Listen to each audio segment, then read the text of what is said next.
All right, let's get this started. I like doing these live streams, so I'm gonna keep doing these live streams for as long until I get bored of them, I guess.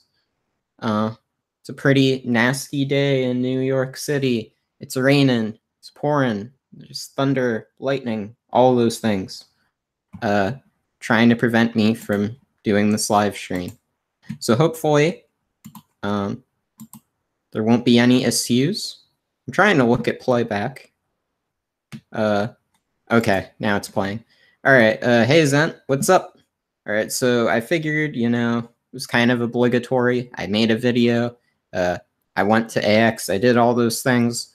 I figure I might as well make a live stream. It is obligatory. It is necessary to make one. So I did. And tonight was a particular night because the folks are out tonight, which means I don't need to worry about being too loud.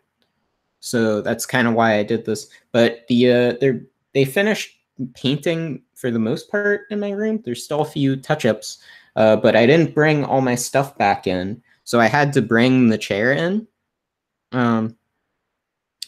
Yeah, like I had to bring the chair in, and I had to bring I had to take this microphone out because I couldn't do anything. They were painting, so like I still have like stacks of stuff that I haven't organized. I have like it's just a bit of a mess. So I had to like haul this chair in from like another room, and I'm not used to sitting in this chair. I don't know if I'm not used to it or like it's busted now, but anytime I lean forward, I feel like I'm going to fall off. So I'm going to need to be careful. If I do fall off, I am very, very close to my desk, just as a precaution so that I don't like completely fumble over and look like a total klutz. So those are the precautions I'm taking, and hopefully nothing bad will happen and we'll have a good night. So with all of that in mind, I think I've stumbled my way through this live stream enough. I mean, it's a relatively new chair. It's not that old. I got this like 2014. Couldn't have been much older than that. So I mean, it's not that old, and it's a perfectly functioning chair.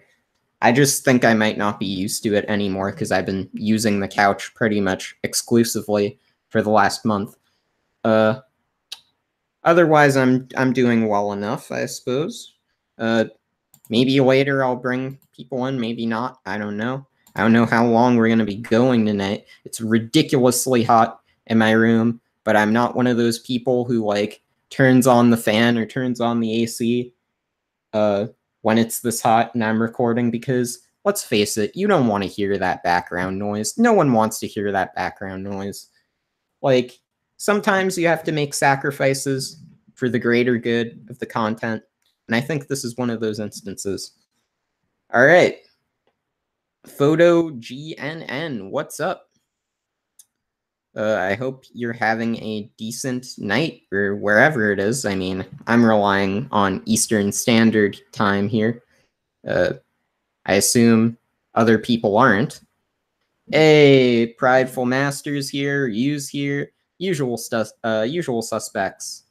Great to have y'all's around.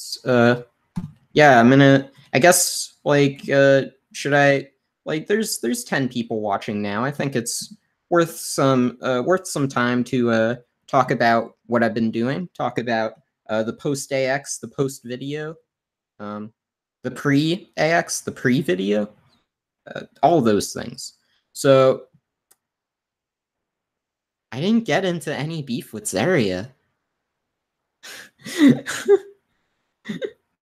I have no issues with Zarya. I mean, sometimes I kind of meme some of her videos, but like I don't have any problems with Zarya. And I meme my own videos, and I meme videos from like other friends of mine. Well, yeah, that's because my server has turned into just people hating on OnlyTubers. Like that's just my server, man. It's not even my server. I shouldn't say that. That's a bit That's a bit egotistical of me. It's Roger's server. It's his. Oh, okay. Okay. Well, anyhow, so uh, post AX post video. Yeah, the boycott era was pretty fun. I kind of want to bring back the boycotts. But I guess that one has been left behind now, unfortunately. So yeah, AX was pretty terrible. My video, it was a video. I mean, I guess it was okay. It was fine. Benny and Raffy, as I say. Wasn't my favorite video I put out. Wasn't my least favorite. I think I took too long on it, which gave me ample amount of time to rag on it as much as possible and nitpick every single little element. So I'm not going to do that anymore. Since both of these things I wasn't completely satisfied with, I'm going to move on with my fists and my legs. I don't trust the future, so I'm going to continue with that force. Anyhow. Well, I mean, it wasn't that AX wasn't that great. It's that I didn't have that great of a time. I mean, there's still plenty to do. There's plenty to see. So what's wrong with taking the back streets? I'm going to stop talking in references, otherwise people are definitely going to leave.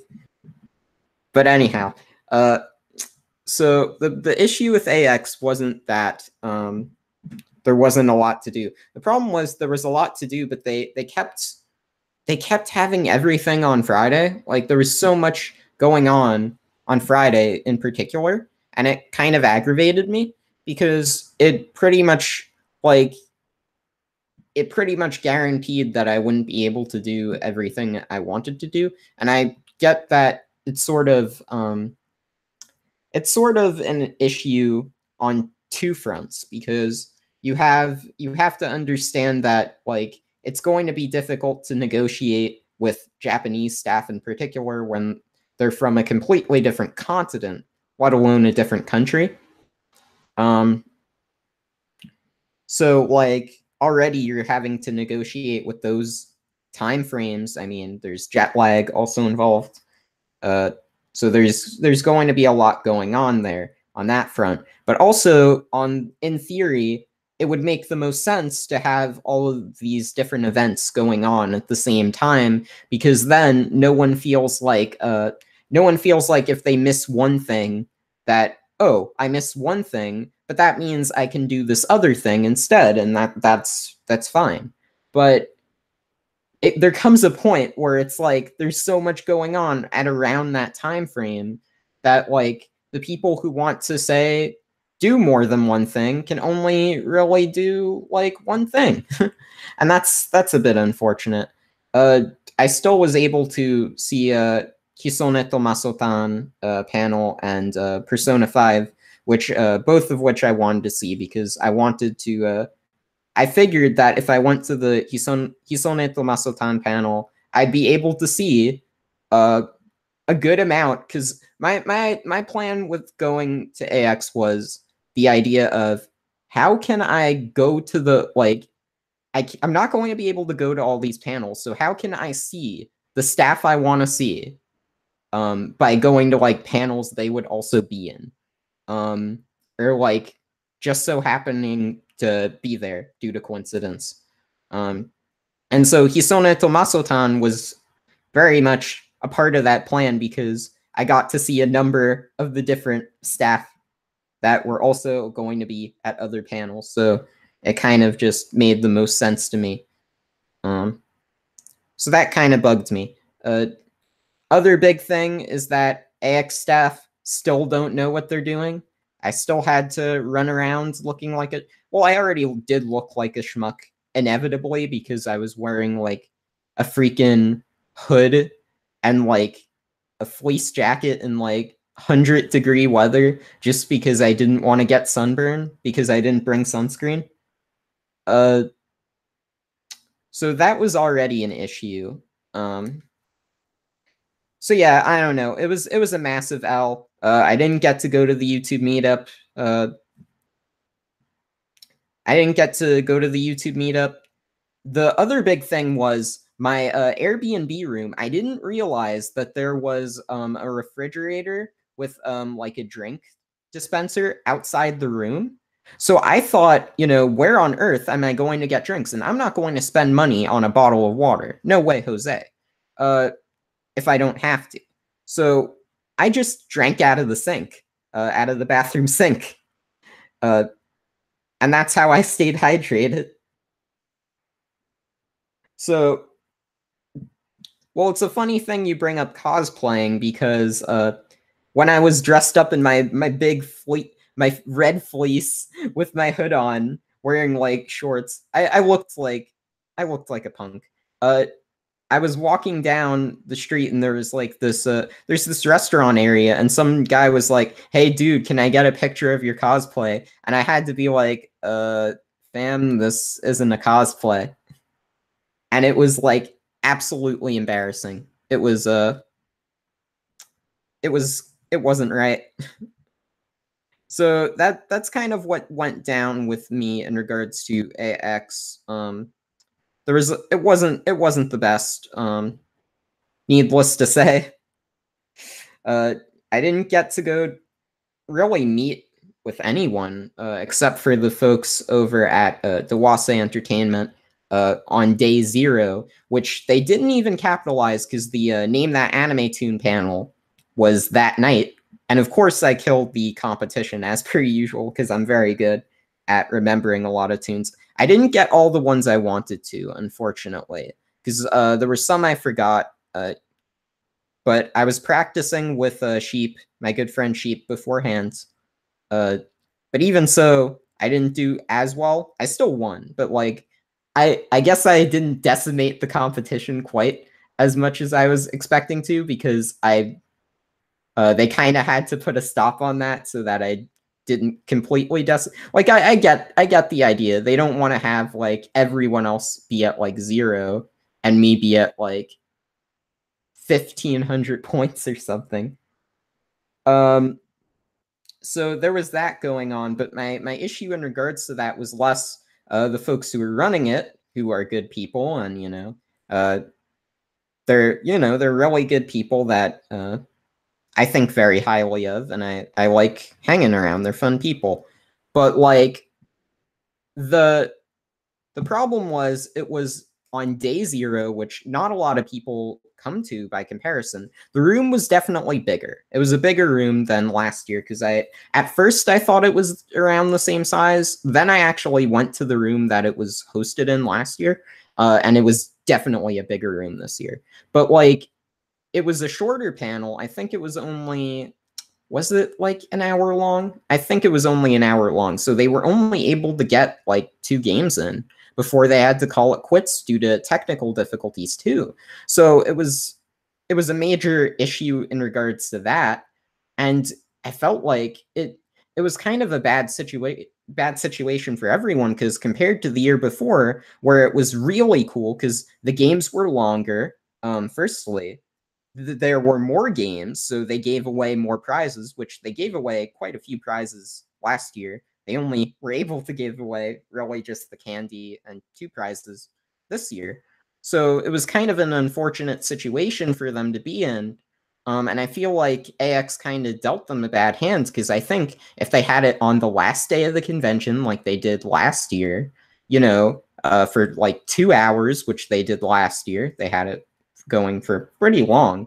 I think it would have been a massive success. So that was very unfortunate. Anyhow, enough. I think I went on for a bit too long there. Uh, I didn't ask.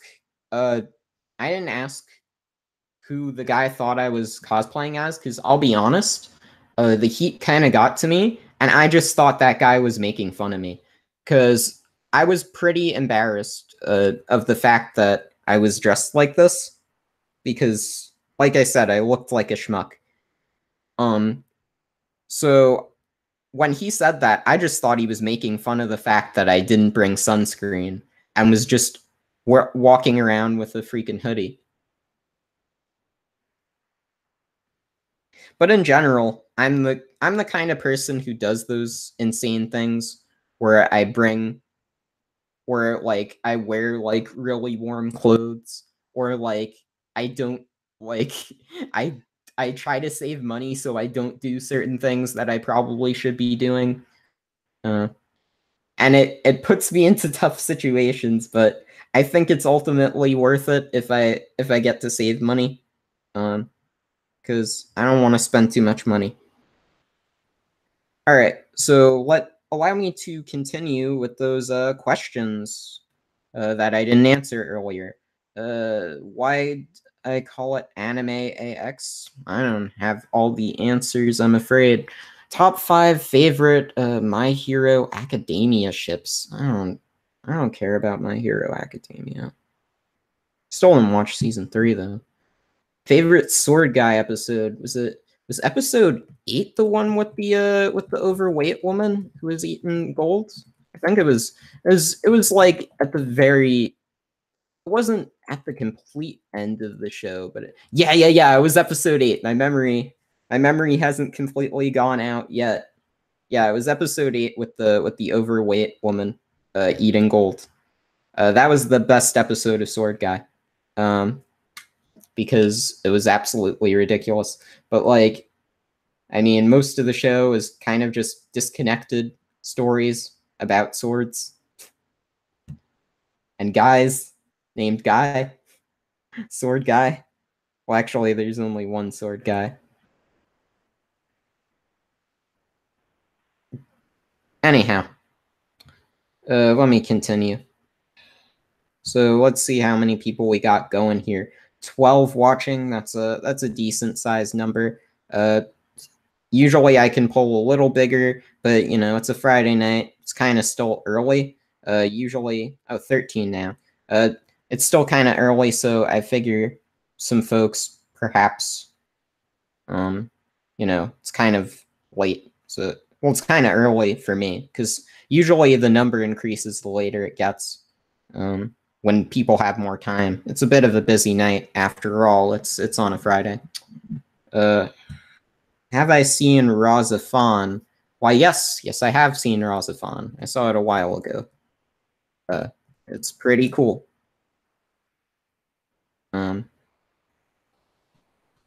They I don't know.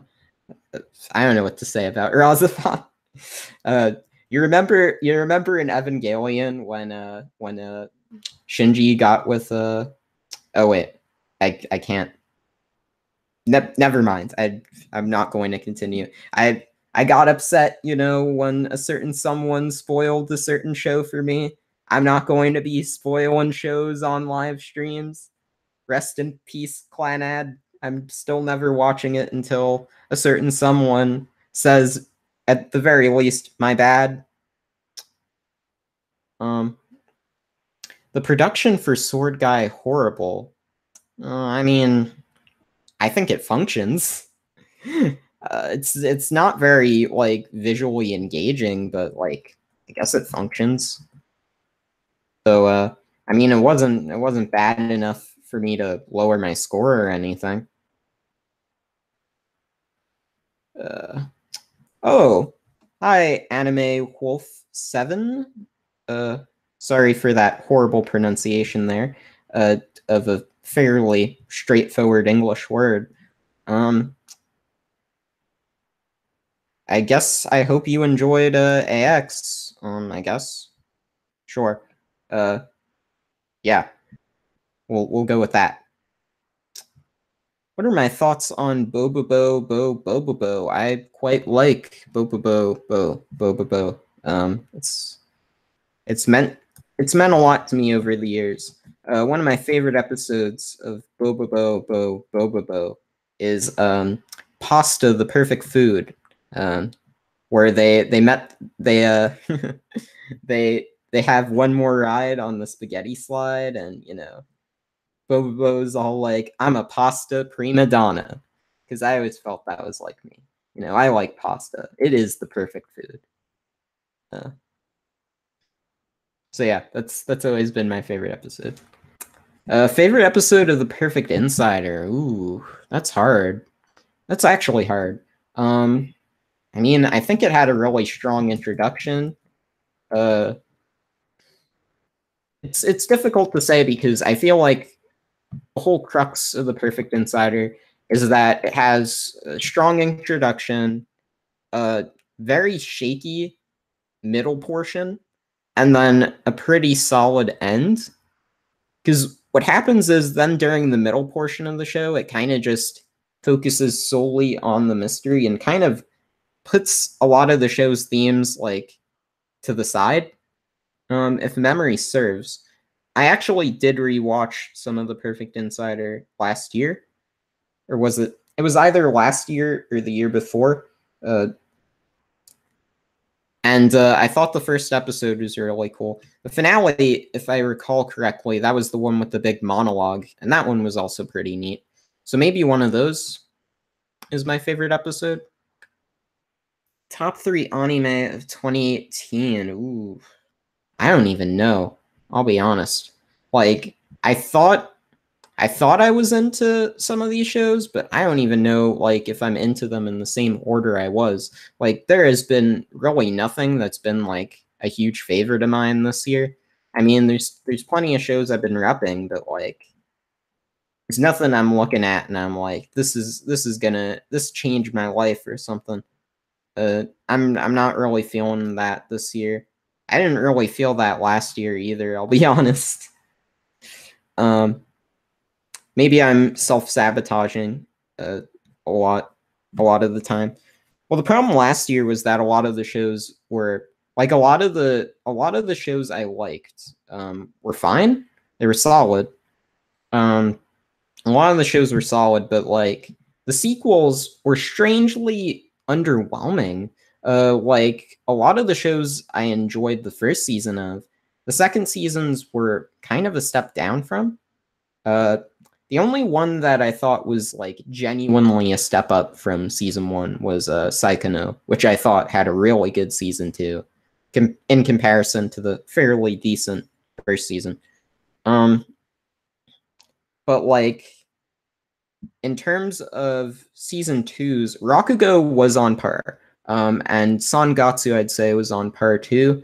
I thought it was going to be better than the first season. It ended up kind of not being better than the first season, in my opinion.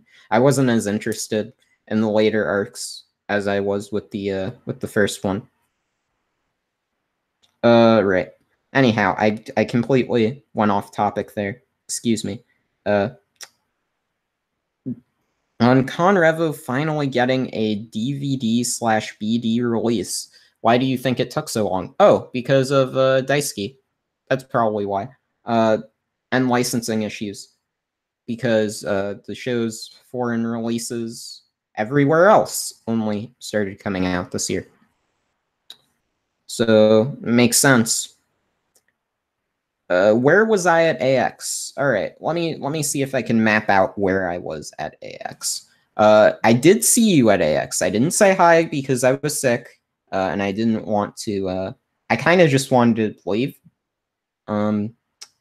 So I didn't say hi, but like you looked like a total Chad. I'll be honest. I've been saying that like everywhere. I'd be like, "Whoa, I wouldn't mess with that guy." Like, ugh. So where was I at AX? I was hanging around most of like the areas. I didn't really do much outside of like go to a few panels. Yeah, I saw you because I was going to go to the meetup. Then I didn't go to the meetup, so then I just kind of left. I left. I like stopped for like water. At that, I stopped for water like near a fountain. I stopped there, and then I just went back home. Went back to the room because I wasn't feeling so good. Yeah, no, I would have said hi. I just wasn't feeling up to it, and I think that it was probably for the best. I don't think people would want to deal with me in that state. I would not like. I would just be like the equivalent of like talking to a plank of wood in that state. Anyhow, Ergo Proxy series going to continue. I have no idea. If I ever feel like continuing it, I guess. I haven't felt like any surge of motivation to continue that series since I finished part 4, really. Like, I've tried to go back to it, but I haven't been feeling up to it. And like, from my point of view, like if I have no interest in doing something, trying to force it will lead to like some really contrived and bad video. So perhaps it's for the best. How has 2018 been for anime in general, in your opinion? Well, I mean, I guess it's an okay year. I kind of do hold the sentiment that visually shows have gotten kind of. I feel like they've kind of devolved from like previous years, and like it's kind of been weird to me because there's a few well-produced shows, but like there's a lot of like production issues that I've noticed over like the last year, especially these last 2 seasons. Although the season before too, with fall 2017, with Dynamic Chord in particular, which was like an absolute atrocity. Like, how does something like that, happen where the scheduling and like everything going on is just that bad? It's really a tragedy. So like visually, I feel like quality as a whole has kind of gone down. And I'm not too into, in terms of aesthetics, I'm not too into this jankiness. I love a lot of janky early 2000 shows, and I love the look of a lot of those shows because I feel like they create this sort of, they create a certain aesthetic that's really particular to itself, I'd say. And what do I mean by that? I mean that I don't feel it's really trying to replicate anything other than what it is. Whereas I feel like the jankiness of modern shows is really just the clean, like, digital look of shows from like the last few years, except done poorly. So it's kind of just like it just feels off. And I don't know. Production wise, there's been like some really strongly produced shows, like Grand Crest, continuously has some visually astounding episodes in particular. So like there has been there have been well produced shows this year, but I think visually the across the board it's kind of gone down in quality. In terms of narrative, though, I don't feel like I don't really feel like much has changed. I I seem to watch less stuff I outright dislike now, and I don't know if that's just me picking the right shows or if shows have gotten better in terms of me being able to appreciate what they do. But I don't know. In that regard, I think like it's been fine. But like I don't know, it's been an okay year. It's not going to. I thought 2018, when it had such like there was this concern in the back of my mind when I was looking at 2018, because when I talk with some folks, we talk about sort of the state of the industry sometimes, and how things will be for the future and stuff like that. And a big concern of mine had been like, can the industry take all of the shows that are coming out? Can it handle all of them? That was a big concern, particularly in 2016, when I had seen like the spring season of that year, which was really stacked. There were a lot of very high profile shows, and for the most part, they were fairly well produced too. So So it was kind of like, wow, there's these really visually stunning shows, that are very interesting to me. Can the industry really keep this up? And I feel like after viewing 2018's anime, at first I thought that this is going to be like such a great year, and it's going to like blow all my expectations out of the water. And I feel like I kind of am getting the answer to the question I had back in 2016, where it's like, I don't think the industry can handle all of these projects. I mean, especially Seiji Mizushima, who is a personal favorite director of mine. I like a lot of his works. He had been talking about how he believes that the industry could be, anime, the number of anime could be cut in half. I don't know if I necessarily agree with diminishing like the output of what's already there. I feel like there's always going to be an audience for something, and to tell people that a work they like doesn't deserve to exist or anything like that, I don't think it's particularly right. Especially since I've been in a position where, a lot of shows I'm repping for, not a lot of people have watched them. So it's a difficult situation to be in. And I can sort of understand where Mizushima Sensei is coming from in that regard. However, I do think he does have a point in terms of the idea that directors are being spread across multiple productions, because you have stuff like another one of my favorite directors in recent years, Oikawa Kei. He was working on 2 different shows this season. Well, this past season, I should say. The summer started like this past month, so I'm not really watching anything from summer. So to me, it's still spring. But anyhow, like he was working on Hinamatsuri and Uma Musume at the same time, and like it's not too out of the ordinary for directors to potentially be working on 2 projects at the same time. However, I didn't really see like a chief director position or anything like that. I just think he directed both shows at once, which is like that's pretty crazy to me. And I can see that happening too, like more often if they want to keep up with the output that they're having. And the problem with the heavy output is that then like the issue is that it's going to affect the quality of the overall products, and it has been, I think, because you have stuff like Persona 5, which has had a number of different production issues.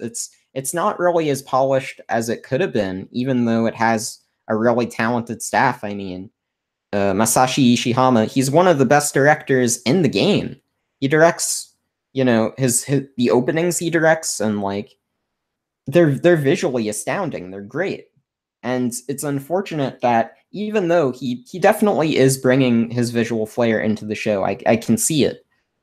It's just not as polished as it could be, because in that regard, they're trying to like rush out a product to get it while the hype is still going, rather than, scheduling it carefully and taking their time to ensure like, there aren't all these production issues, and it's a real shame.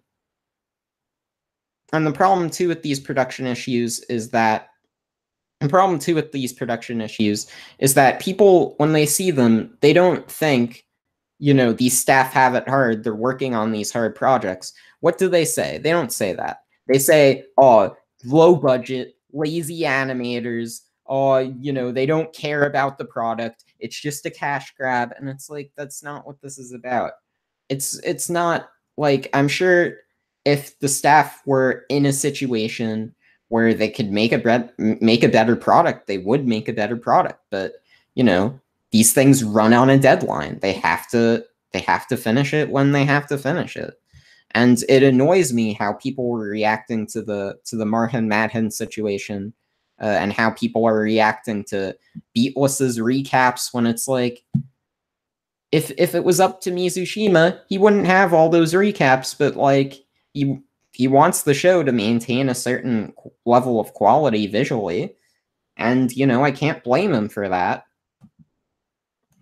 And there's only so much you can do when was it animeism, the slot that it's in has like very strict start times and end times. It's not really a negotiable slot that where it's like, all right, we could air these in the next 4 weeks. No, they can't.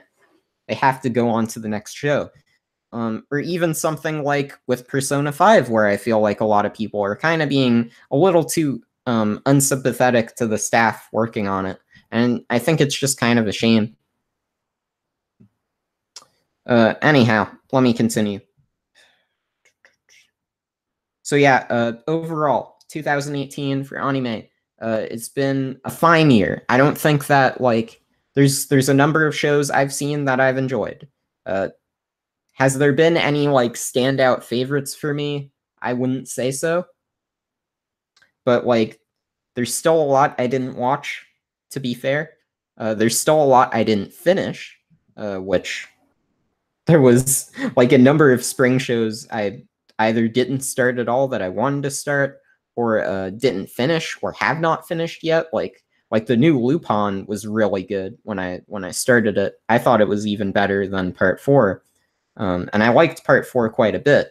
So like that's definitely one I need to look out for. Isone Tomaso-tan, I've seen 4 episodes of, and I didn't get back to it. I just didn't. I will get back to it eventually, just not now. A whole bunch of different stuff. Like those in particular are definitely ones to look out for, because I really enjoyed what I saw of those. In terms of like bad shows, like I don't think there haven't been that many bad shows that I've seen. Even the ones that were poorly received, I think have been like, for the most part, mediocre to decent. Because I've found like something interesting or something to appreciate out of it. So yeah, it's been an okay year.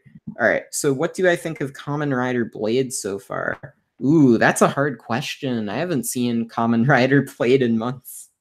I did mention to you when we were chatting the other time that I was watching it because I wanted to see Aikawa's tokusatsu work, but I actually haven't gotten to the parts that Aikawa actually wrote. And I saw a decent amount. I didn't see enough to really I didn't see enough to really form a strong opinion on it so far. It seemed fine. Pretty good, I guess. But like, I'm probably going to need to start from the beginning, because I'll be honest, I don't think I've seen the show proper since 2017.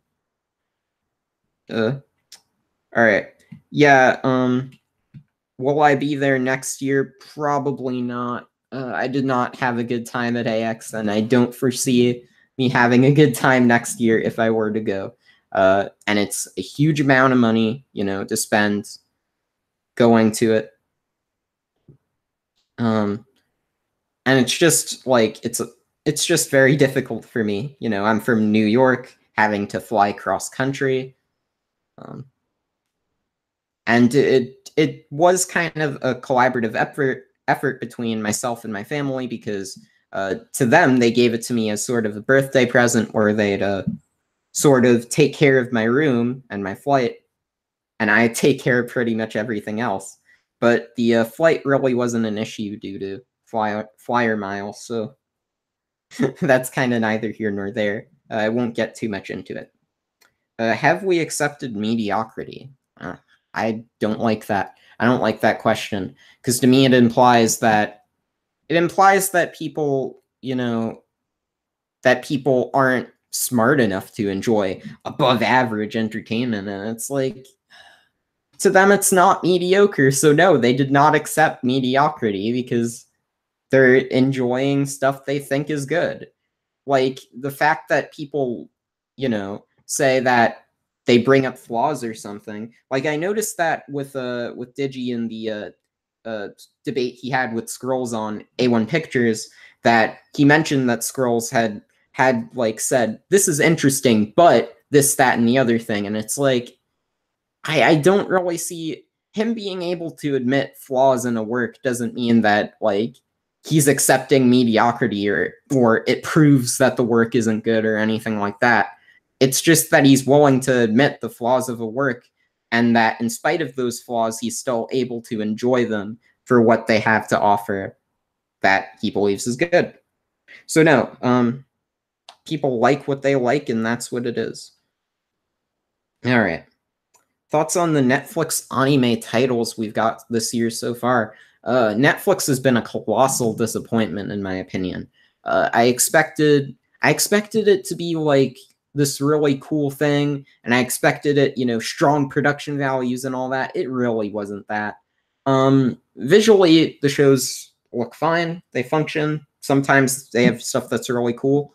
But like, I was expecting a level above TV anime, and it just wasn't that. In regards to the stories themselves, hit or miss, I'd say. I liked about half the shows, and I didn't like about the other half. So that's fine. Netflix hasn't been terrible, but they didn't save anime by any stretch. And like, people call like, oh, this is the new anime from Netflix, and it's like a TV anime that aired in Japan on TV and Netflix just licensed for streaming. And it's like, to me, that's not really what I think of Netflix anime being. I think of it more along the lines of something like Devilman or like B or like Aiko or Sword Guy, Aggressive Retsuko, anything like that, where it's like, it's a straight up O&A. It aired on Netflix. It started on Netflix.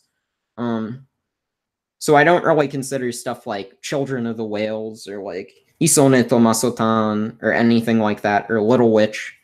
I mean, I guess you could consider something like Violet Evergarden or like Fate Apocrypha more along those lines, since they actually did premiere weekly on Netflix itself. But like, I don't know. I usually just think of the straight up O&As. Anyhow. A1 Pictures. What about A1 Pictures? Alright, Beatless is this generation's Wolf's Rain. Honestly, I'd probably say it's this generation's Ghost Slayer's Ayashi, if anything. And the fact that people probably aren't going to remember it. Though that show straight up just got canned, whereas this one is just going to finish later. So I guess it's not quite the same thing. Even so, I'm looking forward to seeing what they're going to pull for the last 4 episodes of Beatless. I got like 12 episodes in, so I got pretty far. But then I heard about how the rest of the episodes were airing in September, so I kind of put it on hold until then. All right. Yeah, I didn't think the Beatless recaps were bad. Actually, I thought the Beatless recaps were pretty helpful. There's a lot going on in the show, and there's a lot of different terminologies, and I thought the recaps kind of helped me stay on track in regards to what was completely going on in the show. So I actually didn't mind them. I read Chaos Head. Yes, I did read Chaos Head. I didn't finish it. I came pretty close. I was at like the very, very end. And I just didn't finish it. It was okay. It's kind of typical Chiyomaru Shikura in a way, because like he kind of always does this where his stories kind of revolve around like these slower paced moments, perhaps with like exposition and the like, and then bam, there's like the big crazy plot twists. And my only issue with that sort of format is that I feel like I'm kind of sitting and waiting around for things to get interesting. Yet at the same time, the stuff that's not that compelling is still necessary. So I can't really sit around and call it filler per se, but I definitely prefer how something like Occultic 9 handled Chikuda's writing, where it was like they kind of integrated the crazy presentation and the crazy twists into the exposition scenes and stuff like that to keep them more engaging. Because that was my issue with Chaos Head, is that like these scenes were certainly important, but many times I was kind of zoning out and I wasn't too engaged. But then when it got crazy, it would get like really good. So like I don't know. It's kind of like you need those scenes, but they just aren't that compelling in comparison to the crazy twists. The anime is kind of, the anime does some really weird things. Like it has those weird bug things, and I don't know what that was supposed to be about. It does like this, a lot of the scenes, because you have the system in Chaos Head where you have like these triggers you can access during specific instances, where like you'll have like a daydream sequence or something like that, or like some sort of trippy sequence, and it makes sense there. But like the way they integrate those into the anime just feels very off, because you're just watching them and you lack the context for those scenes, and you're just wondering why those scenes are included. So it kind of fails, in my opinion, at communicating why those scenes, what those scenes are doing. At least successfully.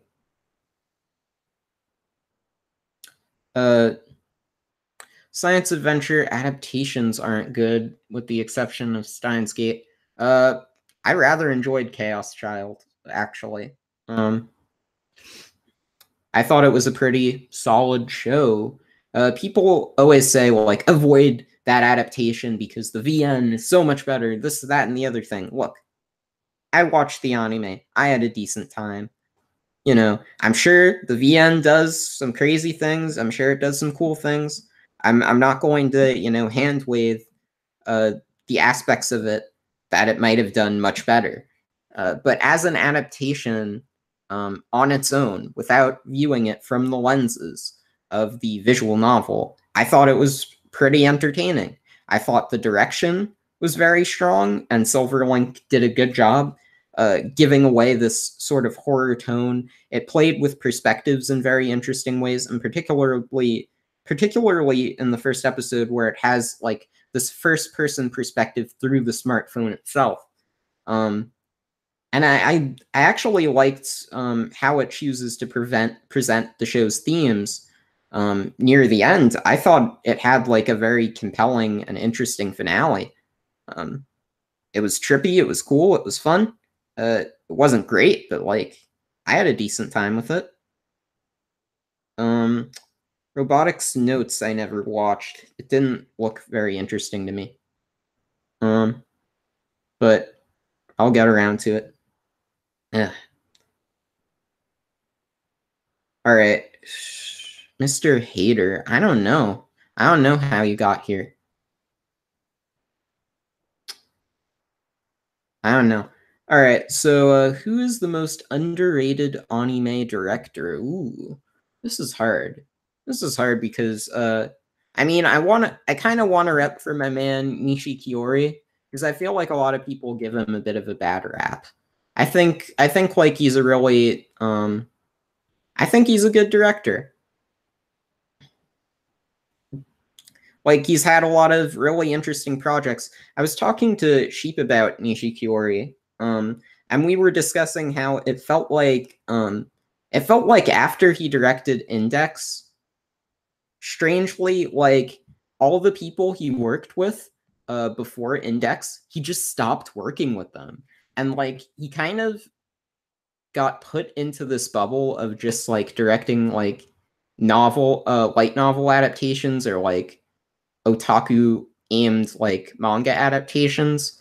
And it's just so weird to me, because here's a guy who like directed all of these really interesting projects. Not to say that anything he directed afterwards, after Index, wasn't interesting.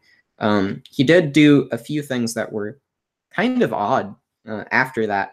Like he did the Magic Treehouse movie with scriptwriter Ichiro Okochi, and that's a pretty interesting thing to direct. But like, I feel like after Index, like his work with Seven Arcs Pictures was like mostly light novel work, and then his work with JC Staff became stuff like Schoolgirl Strikers and stuff like wait, did he do the Milky Holmes adaptation at JC Staff, or was that somewhere else? I know he directed it. Yeah, it was I forget what version of Milky Holmes he did. That has a bit of an interesting story behind it, because I was reading on Twitter about that, how like him and Aikawa were at a party or whatever, and Nishikiori had a few spots open for scriptwriters. So he was like on this Milky Holmes series. So he was kind of like, "Yo, Aikawa, want to write for it?" And he did. And I think that's pretty cool, how it's just like this really weird like way of getting a job as a scriptwriter in an anime. Yes. All right. So he directed Milky Holmes TD. Yeah, that was a collab between JC Staff and Nomad. But yeah, Nishikiori is an interesting director because like he worked with like so many people in the industry who were like doing really interesting things. And went on to do some really interesting things. So it's kind of a shame that he kind of got kicked to the curb, in my opinion. All right, would you say Darling in the Franxx is this year's SAO, Attack on Titan, and ReZero, given how much controversy it's gotten?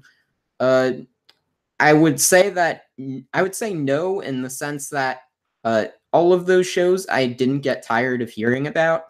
Darling in the Franxx, I'm just sick of hearing about. So like, I guess it never got to that point with those shows for me. But like, leaving myself out of the equation and just looking at the controversies that were created, I can see the ReZero comparison. I don't know if I'd say Attack on Titan. Maybe SAO, though. SAO, I think like a lot of people did originally like that at first, but where I was, the community I was in, it was kind of just being ragged on beforehand. I don't think Digi killed SAO. I'm not of that group who believes that, because when I had watched the show in 2013, a lot of the talk surrounding it was the fact that it wasn't that good. So maybe it is that kind of equivalence. I don't really think Attack on Titan, though, would fit into that grouping, because Attack on Titan, when it first came out, for that first season, was generally acclaimed for the most part. It wasn't until later that people started having less than positive thoughts on it, to my knowledge. Okay, let's continue. I probably should read Chaos Child, but I haven't gotten around to doing it. Dab H Dude, I don't know who that is. I'm sorry to say. Well, I mean, you can dislike it, but like, that's how it's pronounced. Anime. All right. Did you watch Silent Sky? Yes, I did watch Silent Sky. That was solid. I have no complaints of that. Yeah. All right. What's up with how you say anime? Just say it. Just saying it the correct way. A. All right. You know what? Screw it. Hold on. In terms of before, like, all right. What's your opinion on My Hero Academia Season 3? I didn't see any of it, unfortunately. I'll get around to it eventually. Not now though, because I'm hosting a live stream, as you might be able to tell. But like, otherwise, sure, I'll eventually get around to it, I guess. All right. Why are you cute boy? I don't answer. I don't really have a straight answer for that. I mean, I guess like there was that commercial for New Jersey back in the day, when Hurricane Sandy hit. Actually, after it hit, they were trying to attract tourism back into that area, and so they made this song called "Stronger Than the Storm," and the song opens up with "It's in our blood, our DNA. It's who we are, and it's here to stay." So I guess that answers the question. Imagawa is pretty cool. I need to get around to some of his stuff. I saw his work on. He didn't direct this, but I saw his script writing work on the show Hatenko Yugi, and I thought it was really strong. He managed to sort of connect the storyline in a way that I thought was really interesting because he took this sort of he took this story and like he made like this 10 episode series out of like a bunch of episodic narratives, and he formed it was very coherent as an ongoing storyline as well. So it formed like this interesting semi-episodic narrative out of an ongoing manga series in a 10 episode runtime. Hey Sonic, what's up? How you I'm doing, good, man? I'm chilling. I'm compared to everybody here and how Roger is. I barely know a lot about anime. Even like, I think it's time for you to go fishing for a banana. Dude, banana fish is so good. Oh, I haven't seen any of it yet. Okay, I don't want to spoil anything, but one thing I really like, because one thing I don't like too much about anime is that most of anime, I'm not gonna say most, like I'm not gonna try to oversimplify shit. Alright. But I like the pace of Banana Fish. Oh, okay. If the story moves forward, there's not a lot of filler. It's focused. So I like focus-based stories. And I don't know. I just don't. I'm very picky with my animes. Yeah, that's fine. And I've been playing we Persona. all have stuff, we're into. We ain't. Also, Gil, what up, my dude? Oh. And also, I've been playing Persona 5. Oh, hell yeah. Yeah, I actually started 3 months ago, but I took a hiatus for the game because I don't know. I just think I kind of got tired, so I needed a break, and I went back to it, and I'm getting like addicted to it. Also, before I forget, Takashi Nakamura, I haven't really seen much from him either, but the movie Harmony, which he directed, I thought was absolutely excellent. So yeah, I like that movie. And he seems to be a pretty cool director.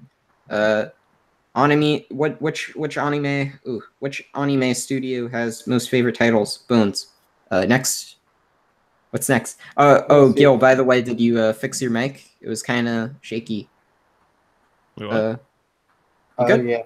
All right. Hello? Yeah. You sound good. All right. Good. Don't want anyone here to have like a bad mic or anything. I got a decent mic. I got the most popular and expensive mic out there, the Blue Snowball. Yeah, man. I have I don't know if you know this, but I went to Siberia to get my mic. Oh shit! I got a Yeti. Watch out! Do you open that mic? There might be something inside it. I have the most toxic person in the anime community. Anime wa tadashi goda. Oh. Okay. So you're saying that my pronunciation is correct? All right. I don't read Russian. Yeah. Indeed. Serbo-Croatian. I don't deal with it. Gomenasai. It's fine, man. Yeah. All right. So one thing, because the only thing right now I got in my head is banana fish. What is really nice, banana fish. The Yeah. pace of it is very classic, and then I found out that Banana Fish was actually a manga from 1990. Yeah, Or it's an 19... 80s manga. It's an 80s manga, Mid and 80s, I believe. yeah, Let me quick look. Banana Fish, yes, 1985 to 1994. because I am watching it, I'm like, this feels the pace of it, the way it's introducing plot, the music, it feels 80, even so they're adapting it to modern day, which they're adapting it really good. The way everything modern day works, and I love that they're just not forcing out memes on it. Yeah. Because American and memes, one and together. But I yeah, like, man. Like it's interesting because I look at that show and it feels like the kind of show to me that's like it's the kind of show that like has like a very strong like hook to it. yeah, Like in like classic Noitamina format where it's like one of those type shows where it hooks its audience a certain way. I don't know really how to describe it, but does that sound accurate at all? So why it hooked me, right? The first episode is really fucking good because it tells you clues on how the story is gonna go, right? So it introduces you to the main plot, and the main plot is banana fish. Right. It introduced but the main plot is banana fish. The name of it, and it started on Iraq. The guy kills a bunch of people. Wait, I thought you weren't going to be spoiling anything, dude. Oh, it's in the start. That's a huge plot point. Now everyone knows. Everybody knows. Anyways, it's anyhow, go on. It's in the first 3 minutes of the first episode. I know that's like such a huge spoiler. Come on. Oh, sorry. No, I'm messing with you, dude. So, spoiler ahead. I just gonna try to why it hooked me. It start with they're in Iraq. They're having their own safe point. They're like trying to relax from Iraq shit. And this guy came out of there, and he's like, "Hey, dude, are you okay?" And he becomes crazy, grab a gun, and kill a bunch of people. They shot him, and he's just yelling banana fish. I'm like, whoa, what is going on? And that's how the whole thing starts, with the whole banana fish. And then it cuts you to it cut to New York. It cut to the main character. Oh, whoa! Now I have to watch it. You said New York. Because the whole thing takes place in America. You're watching a gaijin anime. Hell yeah, dude. How did I say this? Because I'm bad at I don't make videos. I don't talk about I don't do anything these days. So don't worry about it, man. Look, just try your best. It'll be fine. It will tell you story pieces by pieces. So the first episode, the reason why it's good, it give you a hook on what is banana fish. They introduce you to the main character. There's a guy who's dying in front of you, saying banana fish, go to this address, and it introduces characters naturally in the story. It doesn't feel forced, and it doesn't feel rushed. And how do I know it doesn't feel rushed? How do I know it doesn't feel rushed? Well, I mean, I think that's something you kind of feel through the pacing and how much information is being revealed in a certain time frame. If it feels very calculated and you can tell sort of why it's pacing things in a certain way and it feels right, I think that's how you can tell. That's, from my perspective, that's how you can tell something doesn't feel rushed. Yeah. So the best way I could tell you is what's going on. So they cut you to the character, and he's walking on a alleyway.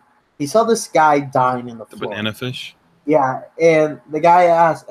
He's saying, "Wait, is banana fish the character or what?" Banana fish is a code. Oh, okay. And two people who have been encountering with this drug, because what's going on, the people are going crazy is because of a drug they've been consuming, and they get crazy, they get hallucination, and they get really violent. Uh, and the only thing that spouts on his head, because it's the only thing that they remember, is the guy who made it. Oh well, guy, person, what is Fish. banana fish, right? So the whole thing is like, what the hell is banana fish? This guy get a necklace for him with a powder on it, and you think it's cocaine, and you see a couple of groups of his gang, so you know that he's part of a gang now. What are you doing this? Why are you killing this person? We're not supposed to kill nobody. And he goes to his pimp, his boss, and tell him, why the fuck are you killing people? But before he goes and talk to him, he talks to the bodyguard, and he tell him, oh, I like when you were a kid better because of those beautiful videos that you made. And like it start putting information of like, oh, this character has been in some fucked up shit. And it introduced them kind of nicely, and it fits into the characters that it gives you information about every single character without feeling, oh, I gotta give you exposition. Oh, okay. So it has like it flows naturally, I think It is what you're flows saying. naturally. You know that this guy, your main character, is part of the gang, and he was actually an orphan. And this guy, this boss, took him when he was a kid. The bodyguard liked him when he was a kid. You know, you get it? Yeah. So it that's why when I say it's well paced, it's giving you information naturally. The way characters act and all that stuff, and then they cut to detective. They tell, oh, these three people are having suicide for no reason, and they're rich, and they haven't been found without anything other than overdose drug, like some drugs, and they kill themselves. And it flows naturally to give you information to every single character until the end of the episode. But everything flows like you don't even notice that until you watch it a second time. I'm like, whoa, this is more information that they can build upon on. It's like butter, man. And Should you be start. butterfish. And the best thing is that why I like it is because it gives me an aftertaste. You know, when you eat something, you like it, but then you start thinking about it. You thinking about that taste. I'm like, yeah, that tastes good. That shit good. That's some good shit right there. And you start thinking, oh, this can go this way. You Give my start tea, theorizing, bitch. and then you start thinking what this character is gonna go through and how it's gonna go, and you know, that's what I like. It. That's why I like it. I just like that shit. That's why I like Twin Alright. Peaks. Yeah, You know? like I totally get that when things sort of that to me that's kind of like that is value to me. Like if a show can like outlast the time that you've seen it, you know? Exactly. Like it's like roughly 24 minutes an episode, but it should outlast the 24 minutes you've watched of it in a way.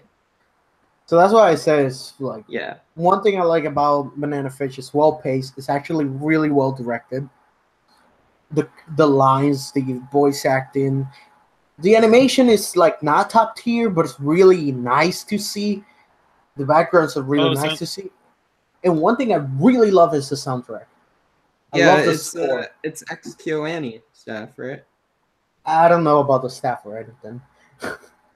All I know is that I like the soundtrack of it. It uses a bunch of like cultural music and instrumentals, and there was one part that just it felt like they were playing bango, like bango. Oh my god, how do I say this? Like Banjo? really Latino music. Oh, okay. Yeah, For some reason, I A thought you bongo. were like talking Bongo. about banjo, and I'm like, this is no Yeah, banjo. I've I never think it's heard a like banjo, a banjo yeah. in New York. Donkey Conga. There you go. Oh, like Oh, conga. bongo. Yeah, Bongo. Congo. You mean. Bango. Yeah. Bongo. Bunga. Bongo. Yeah, Donkey Konga. Donkey Konga. You know, the Oh, two man. Donkey drums. Kong goes to the Congo. I remember Donkey Konga and me injuring my hands because I had hit the drums too I hard. remember that I knew that you didn't Rip. have to clap. So every time I needed to clap, I say fuck. Oh wait, you don't actually have to clap in that game? No, it has a microphone. Huh. So what you do is like, you know, instead of clapping, what I did is I tap it, and the moment it say like you gotta clap, I put my mouth, I just yell fuck. Oh, whoa. That was a mess. Fuck! So you be playing there's like this metal thing on my desk, and I kicked it. so I've been playing like fucking All Star, like, hey there, you're fuck All Star. Oh wait, they have All Star? Yeah, they got All Star. They got na na na na na na na. I forgot the name of Go it. with the dogs out. No. It's like Wait, they have Who Let the Dogs Out? I don't know. I genuinely don't remember this game then. To be Let me honest. see. It was Donkey Konga 2. Hmm. I should probably Headstrong. It had finish Headstrong up on it. here, the Oh, God, questions Headstrong. quickly Yeah. before I Headstrong. forget. Take you on. Yeah. So it's like All right, fuck. so least favorite studio is I don't know. I don't dislike people. I only like opinion on the new production company Twin Engine. Twin Engine's been doing some cool stuff. Kokoku was okay. I like the idea behind Twin Engine, and I hope they can, put their efforts to more exciting projects in the future. They've been doing a lot of work with Geno Studio and with. In fact, I think they're pretty much directly related with Geno Studio. If you type Twin Engine, you're gonna see a car with two engines. Forget their ties to Geno Studio. Oh yeah, it's a subsidiary of Twin Engine. All right. The real reason why anime can look totally different on Blu-ray. More time. That's what it is, basically. Yep. All right. Is this even live? Nope, it's pre-recorded, actually. Yeah, you're watching a pre-recorded video this whole time. We just timed this perfectly for somebody who just might just We ask. knew all the the election's questions coming up. Yeah, we knew it. all the questions before they were going to be answered, and we knew before they were asked, and we knew who was going to ask them. Oh, great question, Kenji the Engie. That's a really good one.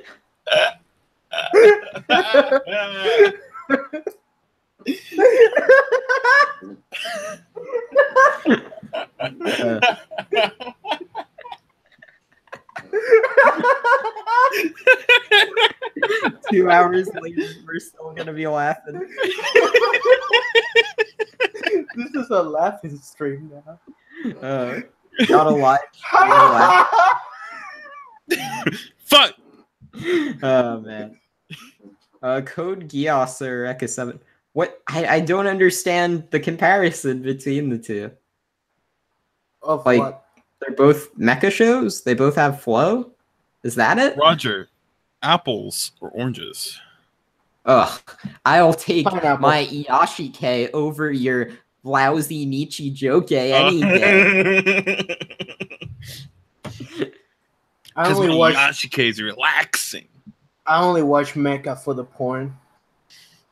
What? Wait, what?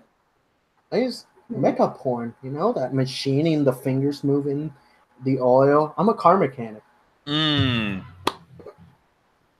Okay. For real?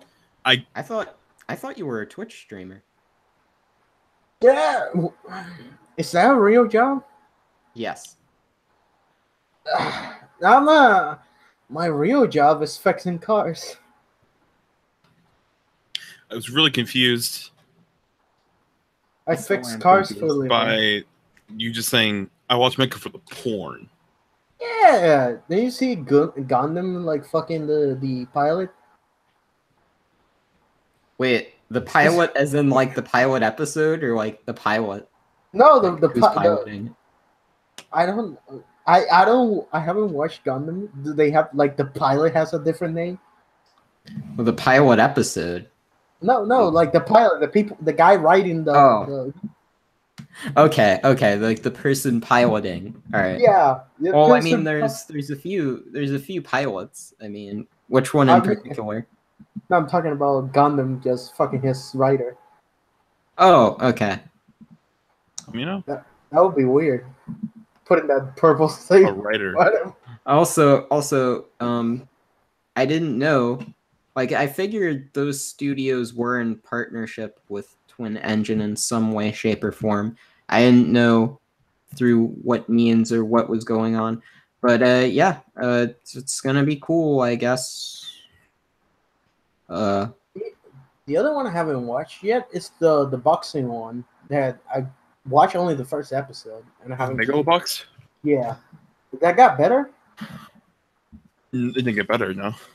Nah, the whole show I couldn't watch it because I was like, oh, he wouldn't last 1 minute in the boxing ring. All right. Yes. So Gios and Eureka. Well, I'm not a big fan of Gios, so Eureka.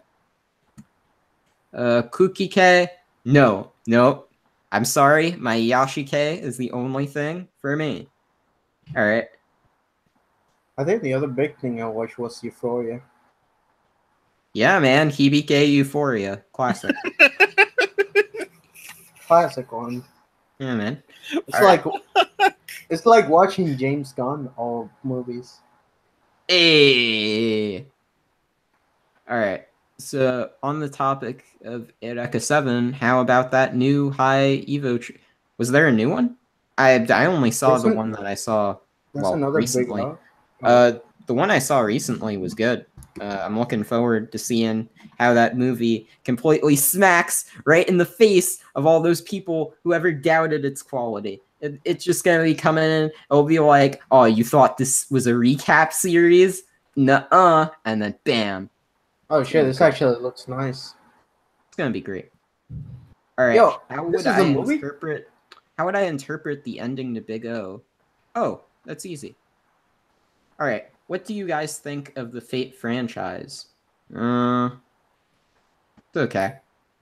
Emiya Gohan is the best entry in the series. Yo, I haven't heard of Big O since like forever in my life. Well, yeah, because like the ending. I mean, I kind of would like to just talk about my interpretations of the ending, but I also kind of don't want to spoil the show, so it's a bit of a difficult situation. Because, like, I mean, it's a really cool ending, but like, kind of don't want to spoil. So I feel like I shouldn't spoil. I'll just say I thought it was a cool ending. I used to not like the ending. Now I like the ending. One thing why Big O always came to my mind was because Big O main character looks like Finis Wright. Yeah, and the hair, I can see that as hair. like kind of that point when you edge. Yeah. I remember watching Big O and Adult Swim back then. Never watched it completely, but I used to watch episodes jump here and there. The thing is, it's funny because Big O actually did the Shao Tucker story before Full Metal Alchemist did. What? Yeah, there's an episode of Big O that's essentially the Shao Tucker story. Damn. And that was from an episode back in 1999. So that was really odd. What's her name? Arakawa? Back in 1999. Yeah, didn't she write the manga starting in 2001? So yeah, Big O would predate that. Yeah, are you saying that she's a hack?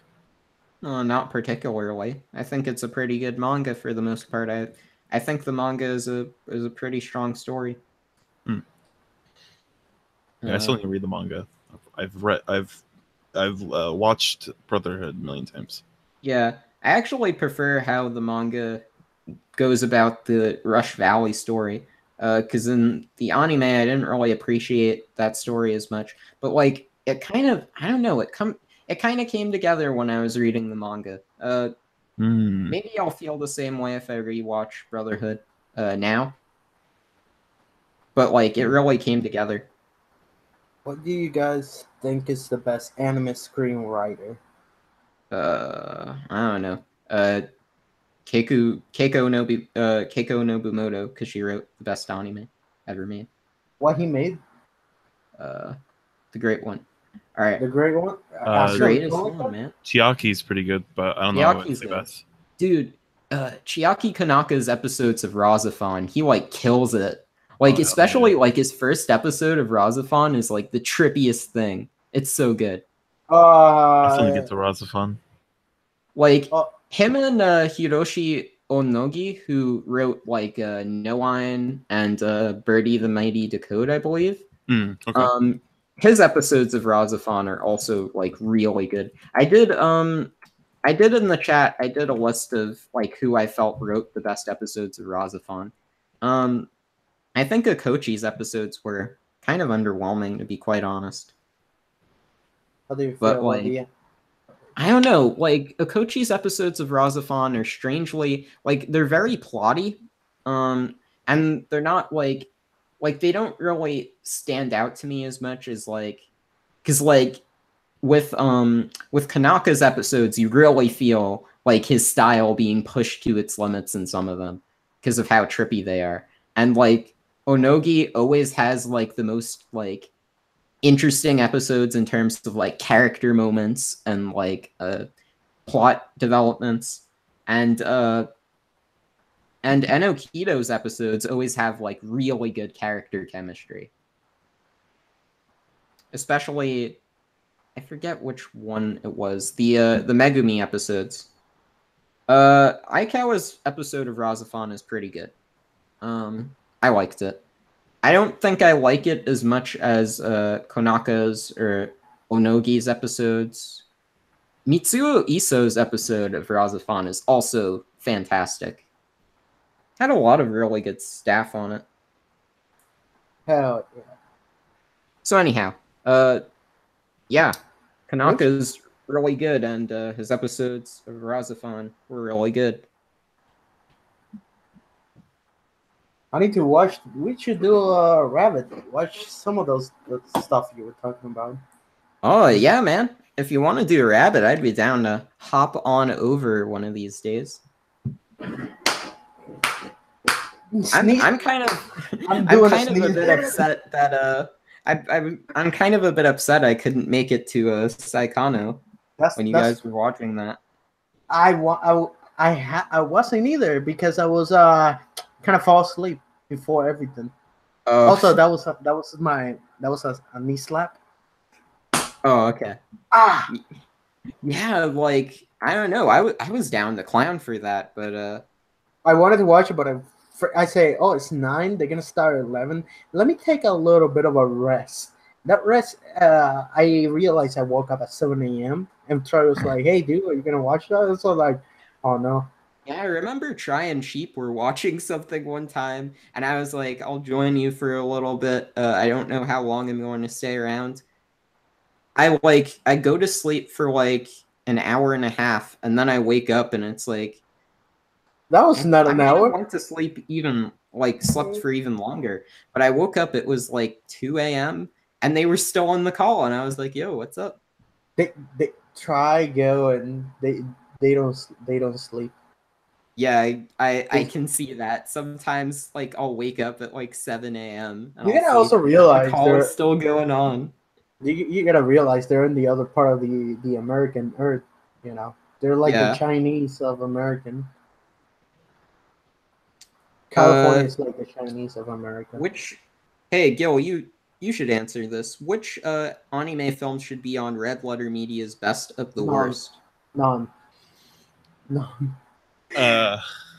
No, I don't think they should watch anime in the show. I agree. Oh, I agree with that opinion. I don't think they should watch anime. Yeah, because the thing about Red Letter Media is about American films. Well, I mean, not necessarily, but they do talk mostly about American films. Yeah, and I don't think they will get it. I don't think it will work at all. Yeah, perhaps. Maybe really it's for the best. Well, if we're gonna say a best for the like, worst, if hypothetically anime films were on there, I Digimon guess the movie. Elfen Lied. Elfen Lied. That's the first one. Fuck that show. Everybody who likes that, you go hike. Go hike. Go hike. Go hike. They'll go hike and they'll bring Elfen Lied with them, dude. Yeah, bring Elfen Lied with you and dig it. That's the best thing you can do. Anyhow, I don't know. Best of the worst? I don't know. Digimon the movie. What? The American bastardization of 3 different Digimon movies. I think they should just cover the Angela Anaconda short. That's we don't watch the Digimon movie, but before the Digimon movie started, the whole theater shit that happened. Yeah, isn't that the Angela Anaconda short? Yeah, Angela Anaconda, yeah. Yeah, the whole thing is the Digimon movie without the Digimon movie. You should watch that. Yeah, it's great. All right. The green guy, the green dude. Wait, actually, I don't like it at all, but it's great. Thoughts on the Wounded Man OVA? I don't think I watched that. I've dabbled in some OVAs. I don't think that's one I've seen. Yeah, I haven't seen this. I recognize the cover though. I'll be honest, it looks very like the cover of this is very awful.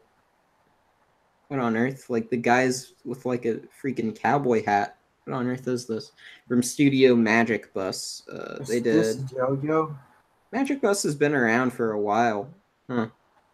They're still doing stuff. I see Sora Demo Machi wa Marateru and that weird. Oh, they did that weird like rapey skirt thing last year. That weird thing. Huh. I found the 5th OVA in Spanish sub. I can translate it for you. Mi maestro es quien me da las órdenes. Awesome. And saying, my master is the one that gave me the orders. All right, what do you guys think of that anime snob? I don't know who that is. All right, next question. How do you feel about Black Clover? I haven't seen any of the show proper, but I have to I kind of have to rep for the show's director. He was kind of just put on a disaster from the get-go, and every week he seems to be tweeting something depressing. That's a bit of a hyperbole. It's not every week, but often enough, he seems to be tweeting something depressing about the show's production. Oh, well, he's like a young guy, like a young skilled animator who, always seems to get put on disasters in terms of production. That's what happened when you work with Konami. Yeah, man. Not look at Kojima making happy posts. He's so happy in every picture. Oh, the plot of Wounded Man kind of reminds me of Aoki Hono, if anyone's seen that. Where it's like the Aoki Hono, not to be confused with Aoi Hono, which is something completely different. Is about this dude like taking revenge on people and just ruining people's lives. Like that's pretty much the whole OVA. Is just watching this guy who has like no actual human emotions of any kind just ruin people's lives, and it's pretty entertaining, I'll be honest. That's great. My favorite standout moment in that OVA is when the woman like or whatever is like, "I'm not your slave," and then he's like, "Yes, you are," and then he just leaves. Damn. It's kind of like a mic drop, Ryan Horns, Ryan Johnson. He made some bad movies. I don't like any of the films I've seen from him. Yeah, Looper is bad. Brick is bad. Wait, what? What's that one? Ryan Johnson, who made Looper and Brick. What's it? Brick? Wait, there's Yeah. a movie called Brick? Yeah, Brick. I've come to the conclusion most of the movies he's directed are only one word. Omaha, May, Brick, Looper. He got the Brothers Bloom and Evil Demon Oh wait, Gothball he from didn't direct Hell. Omaha and May. He was just production assistant and editor. I can That's watch a bit this one. disingenuous. The name sounds interesting. I can't believe that. What are you talking about, Roger? I mean, I guess you could say that this guy could direct a Brick.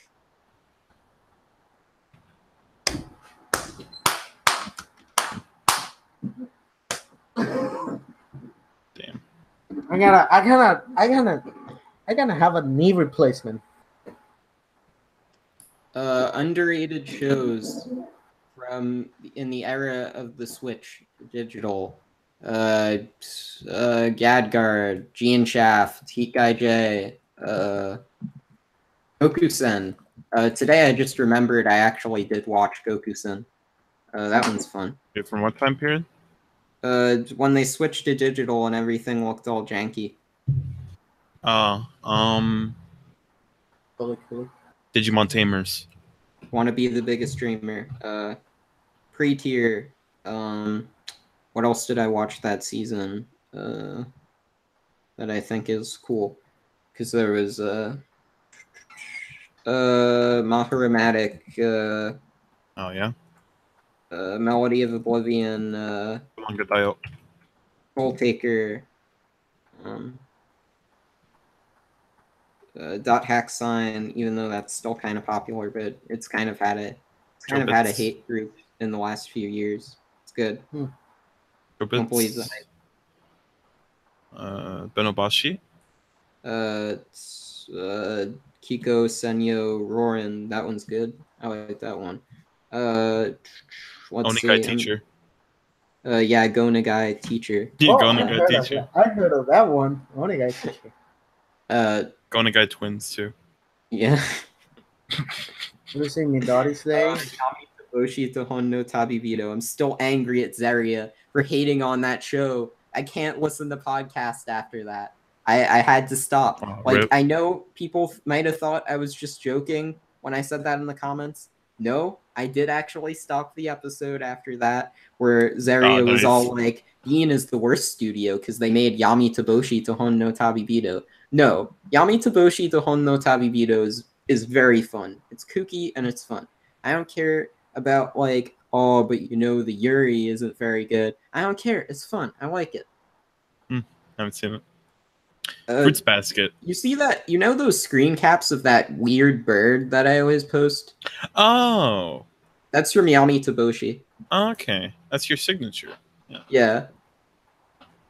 Read or Die the TV was good, though it wasn't as good as the OVA, in my opinion. Let me see. You know, I'm gonna say it. The Tsukihime anime was good. Damn. People can mark it right now. They can mark it down. They can be all like, "Oh, well, I can't believe you said that," but I'm saying it here. It's good. I would recommend it to everybody. Yeah. 5 out of 10. Watch it. What was the title of it? Tsukihime, Lunar That Legend. title. Oh, That geez, title. there's a roach in my room. Thanks, Obama. Thanks, Obama.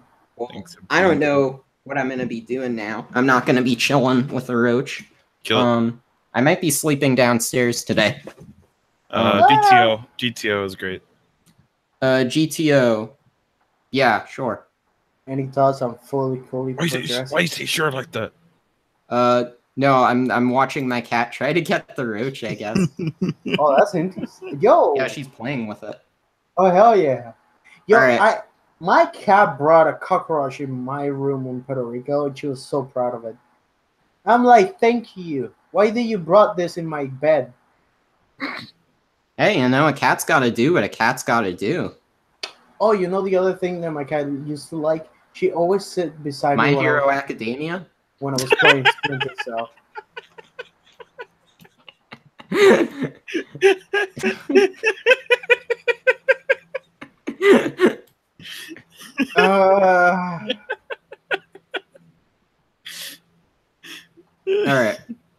watch Dragon Ball Z. Don't worry, it's blue gender. That's the best one. Oh man, I don't like blue gender.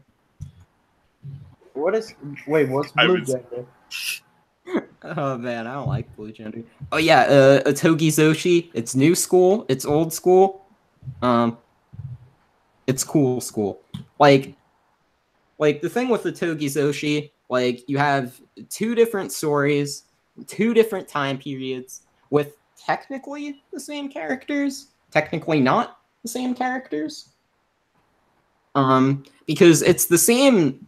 They look the same, and I think they're supposed to be like the ancestors. Like, because the first half of the show is kind of like something like Moribito or something along those lines, where it's like this archer girl or whatever disguises herself as a boy to go like fight monsters so she can find like all of these shards or whatever to heal her like sick brother.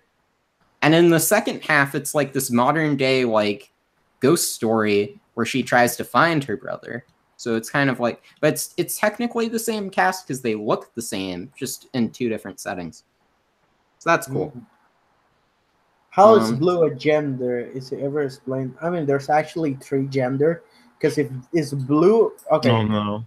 Oh no. We got RG. Right? There's only 2 genders, Elfin Lead and Elfin Lade. Oh yeah, Elfin Elfin Lead, Lead. Elfin Lead. There's only 2 genders. Yeah. That is So the pioneer. if blue is a gender, red is a gender, and green is a gender. So there's 3 genders. You know? Uh-oh. And if you combine them, that roach is like really fast. It's like running, dude. and if you combine all these colors, you got white people. How You could got a Yokohama Kaidashi Kiko. Why? Quiet Country Cafe. So technically, there's only 1 gender, and it's white. 1999. All All right. right. One gender. It's Hakujin. Takuya. Yeah, man. Yeah. Hakujin. All right. Let's What I play was again. talking about, I forgot. You were talking about how there's only 57 blue genders, and you Right. gotta collect them all. I gotta cut them all. Come on. Anyhow, I don't think I'm gonna stay up here, and like, I'm not gonna stick around with this roach. It's not my friend. All right. But You're- like, Your roach is a friend. it's Dumb. not a friend. Not my Yeah. president. All Not right, your president. not my But president. we're not. Well, we don't live in Turkey. Thank goodness for that. In symbol, not Constantinople. Indeed. Although honestly, I preferred the name Constantinople. Oh yeah. I think it sounded better, personally. I like Dante. Guess that's just my opinion. Ooh. Oh, Shocker. that's the I perfect have an option. opinion. That's the perfect option select. The perfect counter argument. The perfect insider. Everything Opinion. becomes F. Do you know what the option select is? No. God damn it! This is all fighting games turn. Anyways, you do 1 move to dodge to do everything. Yeah, I know about pause and select. No, I know Man. that guy. He's free on Blast Blue Cross Tag. You know what? I'm gonna say screw this noise, and I'm going to move downstairs. Hell Oh yeah. hell yeah! Yeah. Bakusan? By the way, shout outs to Yo from Pause and Select. I see you in Evo. On Blast Blue. I'm pretty fast. Yo, you really Not the fast. fastest, but decently fast. You're a fast boy? Oh, a decently fast boy? I'm running on the battery, so when it runs out, it runs out, and I'll just sleep on the couch, I guess. Cause I ain't messing with no bugs, dog. Don't worry about Yeah. the comments. I read them for you. All right, so Ever seen Midori Days? Is that anime about teenage whose boy right hand transformed into a Oh, girl? Midori Days is good. yeah, Midori Days is a spiritual successor to Parasite, right? I'll never forget, I was talking to Hongu, and he genuinely thought that was for real, even though it was an anime Maru article. And you know, that was the time where he was like, he legitimately did get played. if somebody asks me if you watch Midori Days, I will say same. Indeed. Like it's the perfect answer. It's actually a Also, legit answer. gotta be real. Everyone should check out Samurai Gun.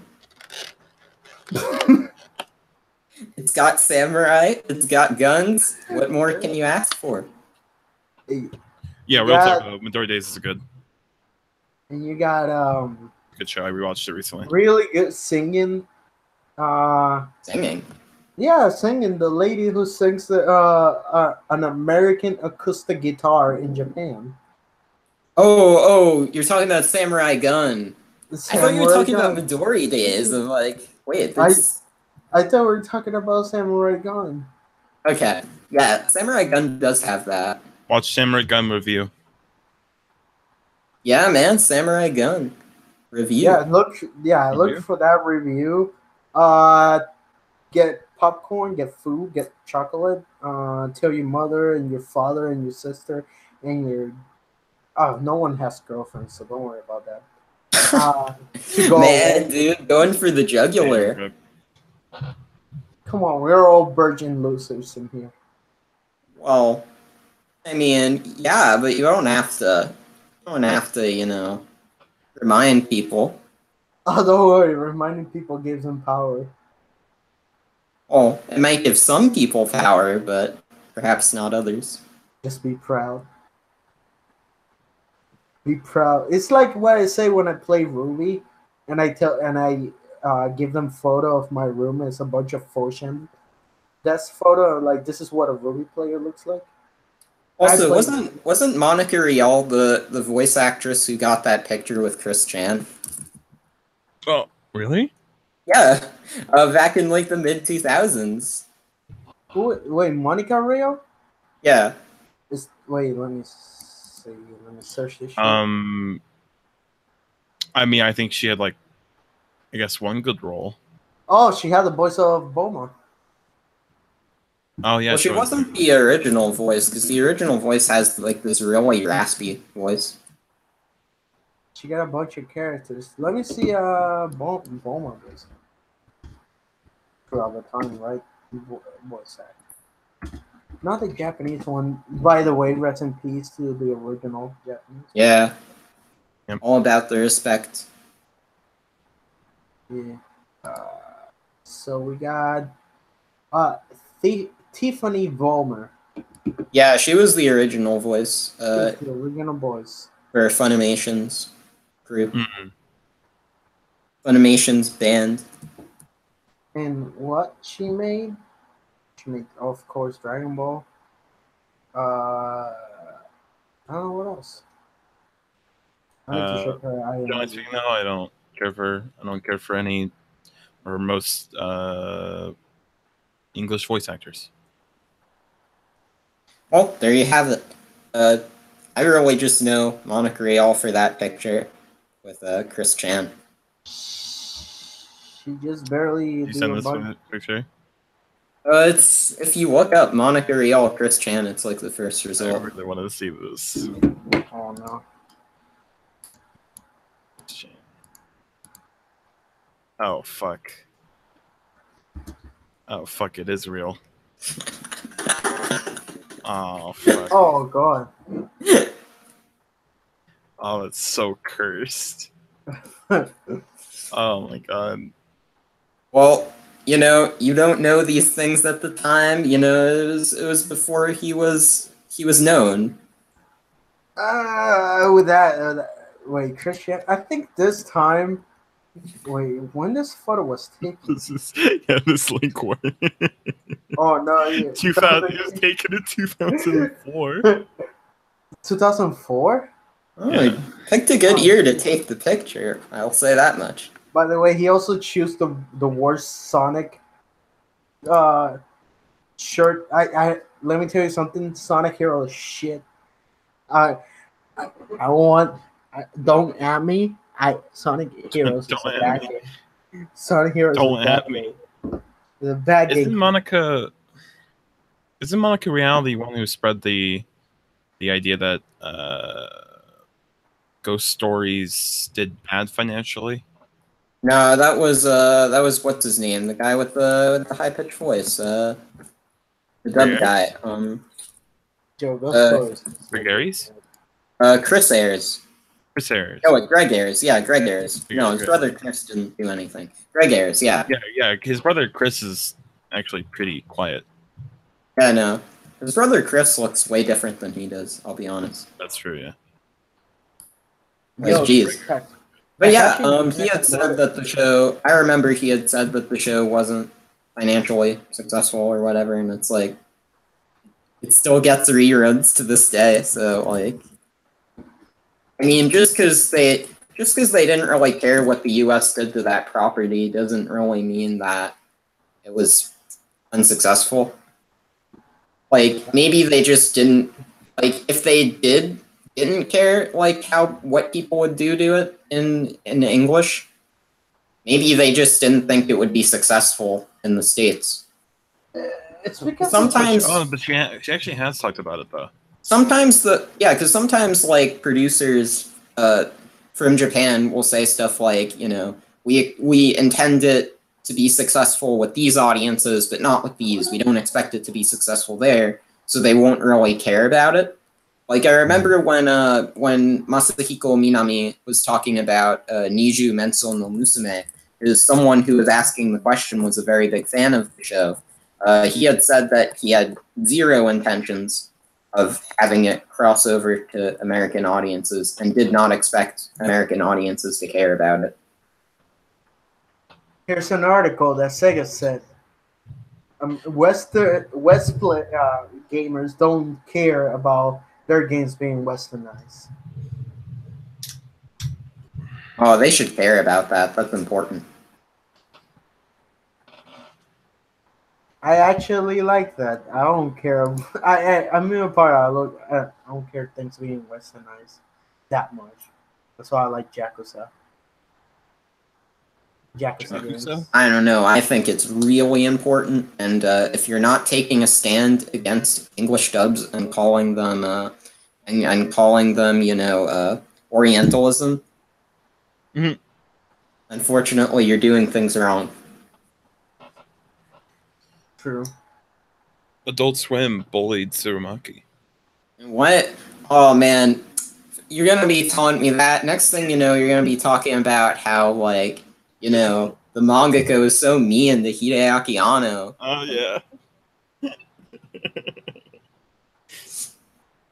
Hideaki Anno bullied all the production of Karashi Kanojo no Jijo. Oh man. And like it wasn't right.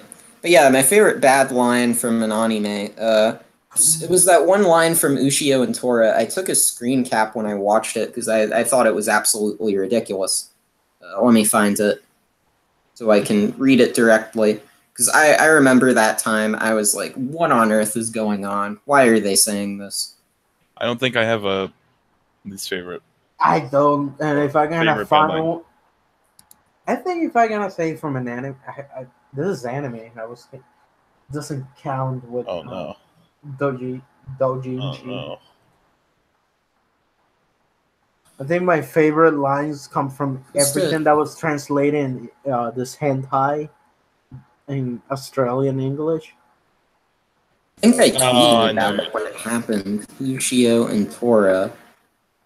Yes. Here we go. They call girls who lack dance partners at a party wallflowers. That would accurately describe you tonight. Why on earth is the antagonist saying this? It's like this beast, like this monster guy, and it's like, why? How would he know about how girls act at dance parties? All these girls, man, they be wallflowers. What on earth?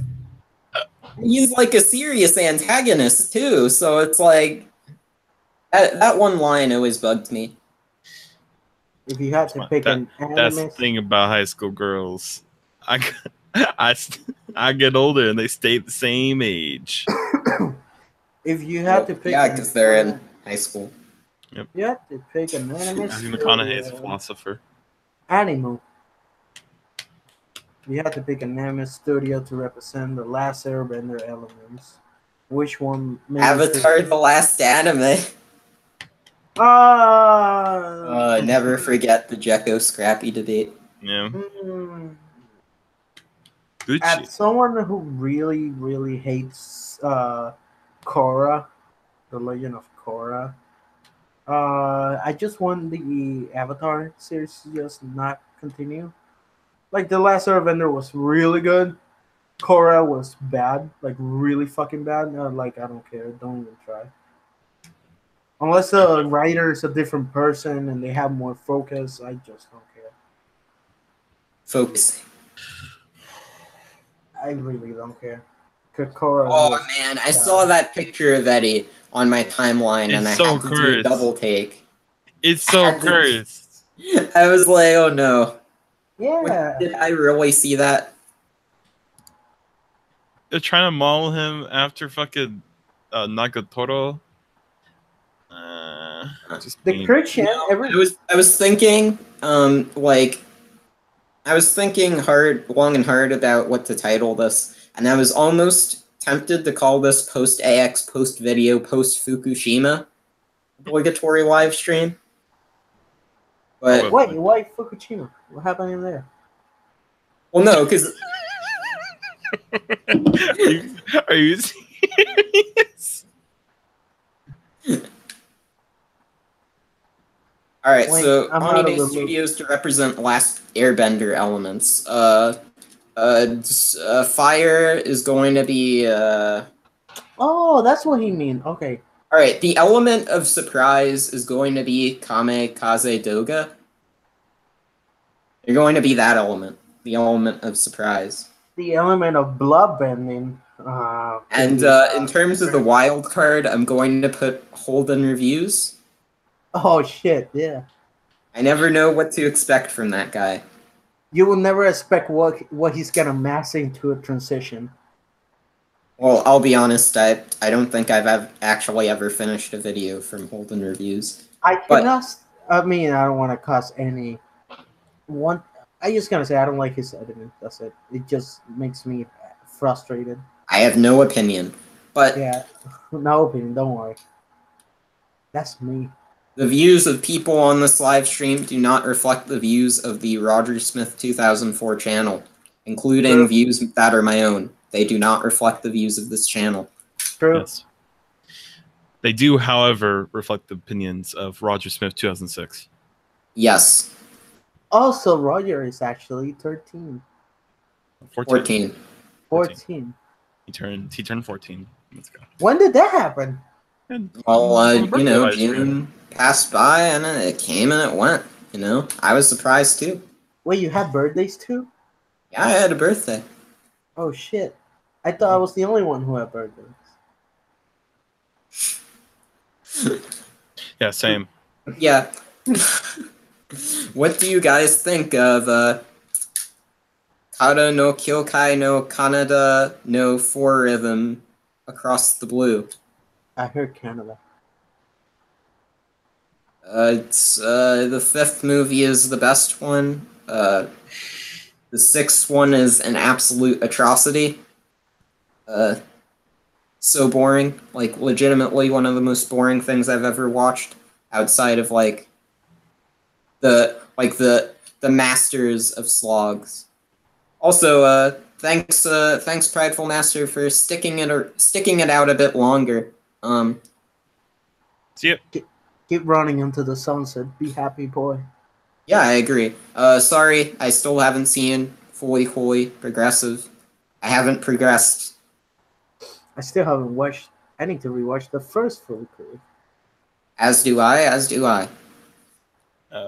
I'm not watching progressive or alternative until the Japanese gets released. I probably wouldn't mind the dub for progressive, but definitely for alternative sub. Like, definitely. I can't stand middle-aged women voicing teenage girls. Like, because Middle-aged white like women. alternative is kind of like it feels like a show like it feels like the kind of show I could only watch subbed. Based upon the first episode that aired on April Fool's. Are you excited about the live-action Naruto movie starring Marco Serra as Naruto? Are you talking about Scott Pilgrim? Yeah. The I live action Bleach movie starring Michael Cera as Tenpachi and Robert Pattinson as Ikaku is very exciting. Are you talking about that movie called Spy Kids? No, I'm talking about Spy Kids 3D. Game over. Yo, I actually like that isekai. That's really Gamers. good. What do I Epic think of gamer. Violet Evergarden? I didn't like it all that much. Kind of boring. That's the one with a really smooth animation and nothing Yeah, happens. it's a slick looking show, man. And it I guess it's okay if you're into that thing, or great, or one of the best things you've ever seen if you're into that thing. It's a good anime for a background. That's It's my a very rating. good anime if you like the show. I'm always very controversial, my dude. I You gotta know, give you if troubles. I think that the people like if I were to recommend it to anyone, I'd recommend it to people who would like it. I will do ratings like this. Alita looks awful. Who's this guy? Battle Angel Alita, it's I don't know. It might be better than the OVA because I thought the OVA was mediocre. Oh, we have accepted that. I have accepted that. Oh, you know Damn. the ratings Jeremy Sands does. I'm gonna do one for my own. I'm gonna one of the rating will be a good anime for a background. That would be one of the ratings. Yeah, I'd give it like all right. So if I were to rate Violet Evergarden on a scale, I'd say like the best episode of the show was not Yamada's episode. Damn. I was underwhelmed with Yamada's episode. I was looking forward to it actually. It didn't do anything. I explained this on another live stream. I'm not gonna repeat myself. You should Okay. be obligated to watch like over like 2 hours of content just to find what I'm talking about. Obviously. Just enjoy it. Yeah. All right. Don't. Yeah. I think like the people who would like Violet Evergarden are the kind of people who would like Violet Evergarden. Yeah. Don't hear what anybody Agree says. with that. If you like it, you're good. You Gucci. Well, actually, don't listen to Sonic because then people might get the wrong idea and they'll be like, "Well, I like Violet Evergarden. That means I'm good." And then they'll go like rob a bank or something.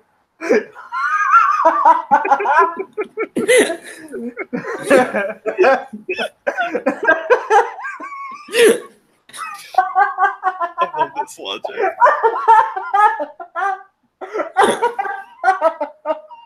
I just imagine the guy just, why are you robbing this bank? I just like Violet Evergarden.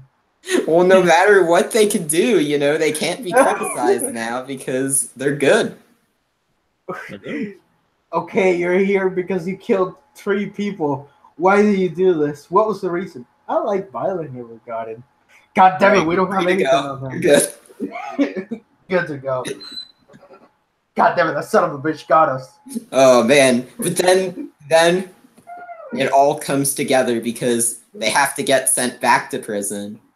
The police caught them in a bit of a sticky situation. They said they liked Violet Evergarden, but their My Animalist account says it's a 1 out of 10. Uh-oh. Damn. What happened is that you got caught up watching Darling on the Darling. I don't know the name. Oh Darling, yeah, I was too busy watching How to Keep a Mummy. How to Keep a Mummy. Oh, yo, I need to finish that. I Yeah, might have man. to finish the show. The big Sakuga episode is at the end. That one's pretty fun. Oh, hell yeah. And they keep a mummy. My favorite had to be Isao Takahata, the dragon. What? The dragon, Isao Takahata. Hell yeah. Yeah, you know, there's the girl, whatever his name is, Motegi. Yeah, her. She has a dragon, and she's afraid of dragons. She names her dragon Isao. Why did she name any so? Oh, I'm big Takahata fan, I guess. I mean, it's in katakana, so I can't even derive like a kanji meaning from it. It just is what it is. That's what it is. The only katakana that I know is alphanumeric. What? Is that right? Goddamn, I think I wait. What's the name? I'm gonna put this in Japanese. The only Japanese I know is alphanumeric. Huh. But with alphanumeric. Oh, there you have it. You know why? Right. Because Why were you disappointed that? Oh, jeez. Were you disappointed that thing almost fell? Were you disappointed that the giant axe didn't show up in Violet Evergarden?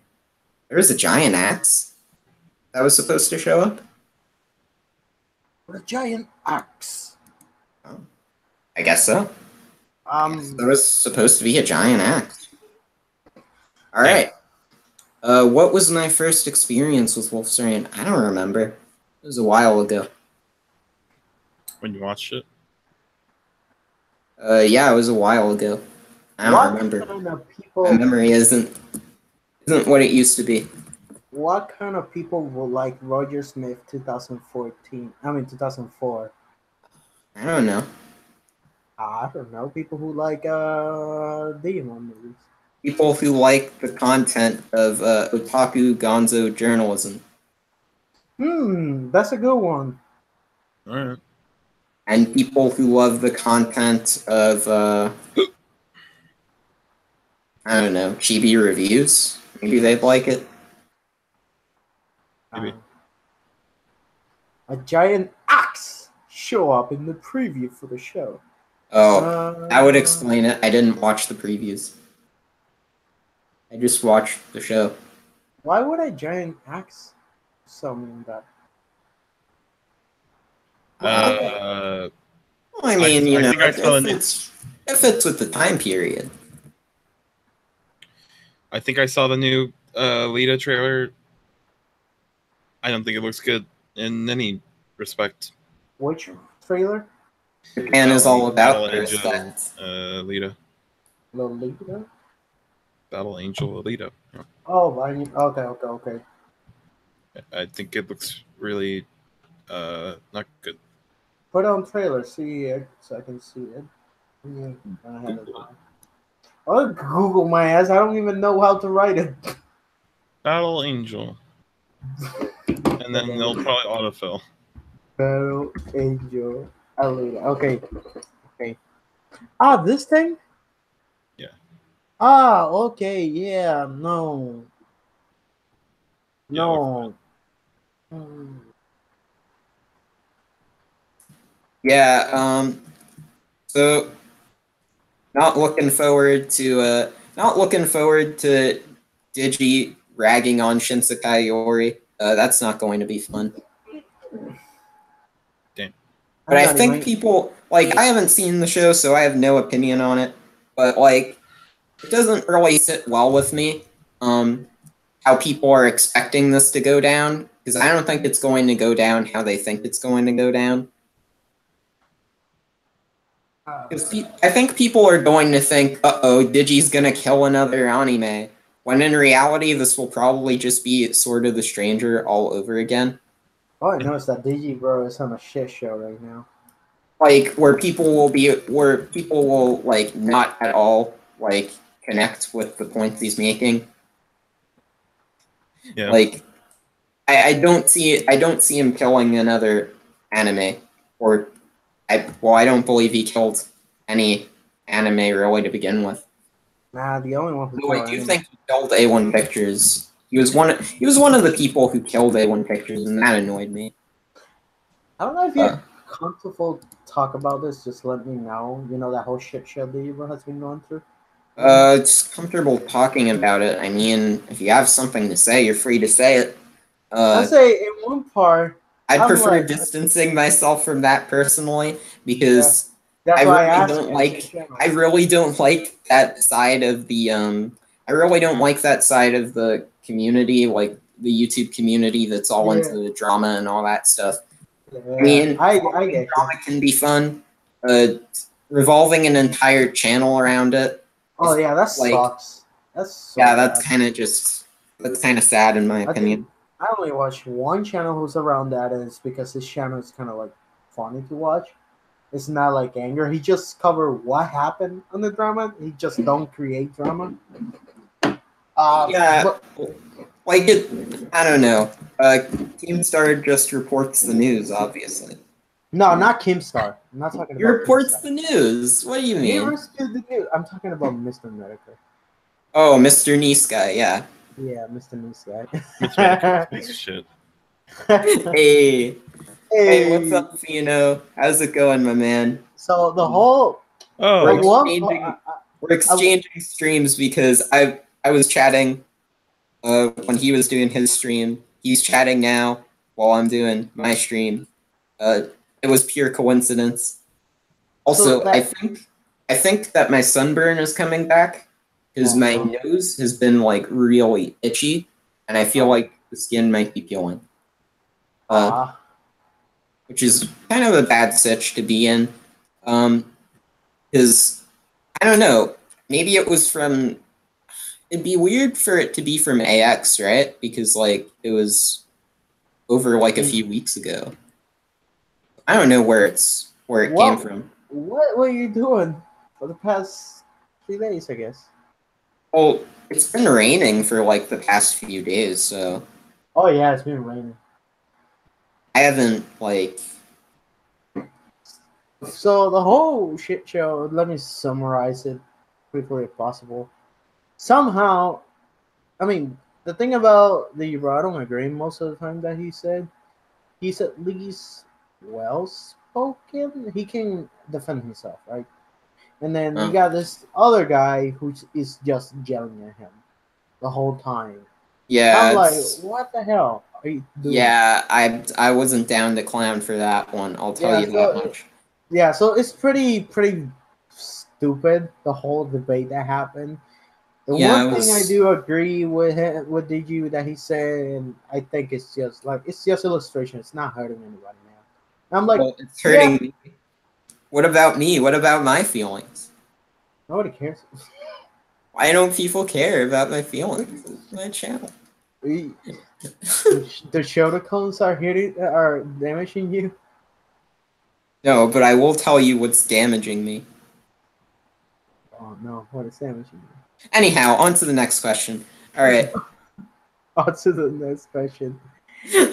Keemstar, isn't he that gnome that eats popcorn? Yes. Sup fellas? Code link. Code link. How's it hanging? Code link. Anyways, I think the whole thing is like, you just summarize the whole lolicon shit so badly. I'm like, what the hell? Yeah, it's bad news. It's bad news. It's bad news. I'm telling you right here and right now. I'm gonna be calling it early. You can write this one down. Right after I said that the Tsukihime anime was good. That was the first thing you write down. Here's the second thing. Iji's breakdown of Shinsekai Yori will not kill it, and it will not have the reception people think it will. They can write that down. They can write that one down too. All right. Also, write down banana fish is good. Write it. I'm gonna make that popular. So. Just the quote: "Banana fish is good." Yeah, it's like when you go thirststrike.com. Yeah, thirststrike.com, right?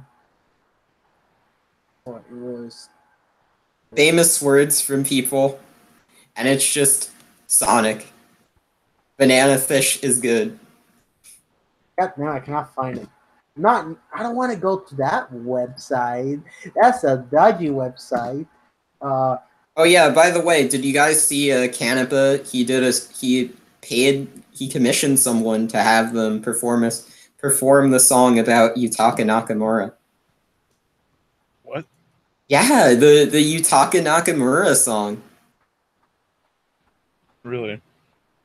Yutaka Nakamura, one of the lead pioneers, one of the greatest animators there is. He even has his own song, and I commissioned a pianist to perform it for you today. I don't know.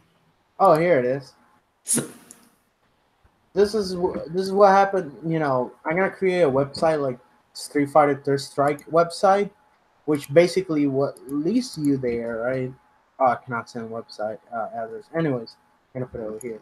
When you go and see it and you click it, it basically says play Third Strike. It's a good game. Well, I mean, in the US, Digibro is also considered a criminal by all technicalities, because probably of how much media he's pirated. Oh, nice. We got frame data. I mean, probably not a criminal in the same sense, but a criminal in the I mean, technically, you're a criminal if you get a ticket because you've committed a crime. Sure. What was the song of like don't copy it floppy? Wait, what song? Oh, yeah, Don't copy it floppy. Kanapa had a song. He commissioned the song.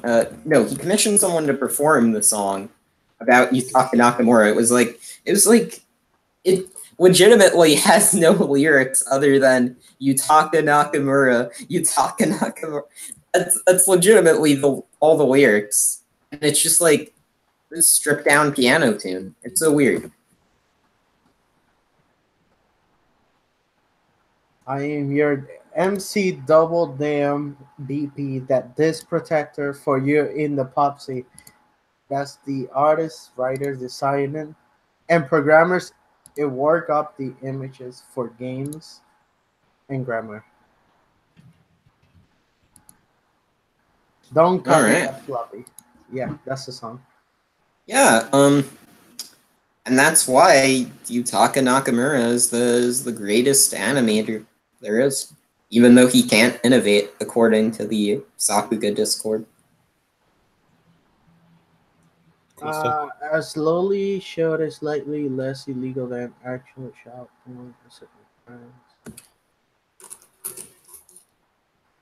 Huh. For real? It's all. You know what was stupid when that XL Saga spinoff? What was it? Puni Puni Puemi? When that got banned from like Australia, like that's stupid. And then the person who was like a fan of it or whatever wrote like that big essay, and then they just hand waved it. Burn all. Australia can be really stupid with those things. Yeah. Sonic here is considered a criminal for interspecies relationship. Never forget he kissed a human woman. Intimate contact with a hedgehog and human is generally illegal. Sure. How would Sonic be the criminal? Sonic is the hedgehog. I am not the criminal. I'm the victim. Yeah. Victim of what exactly? Because the one who committed bestiality was a human, not me.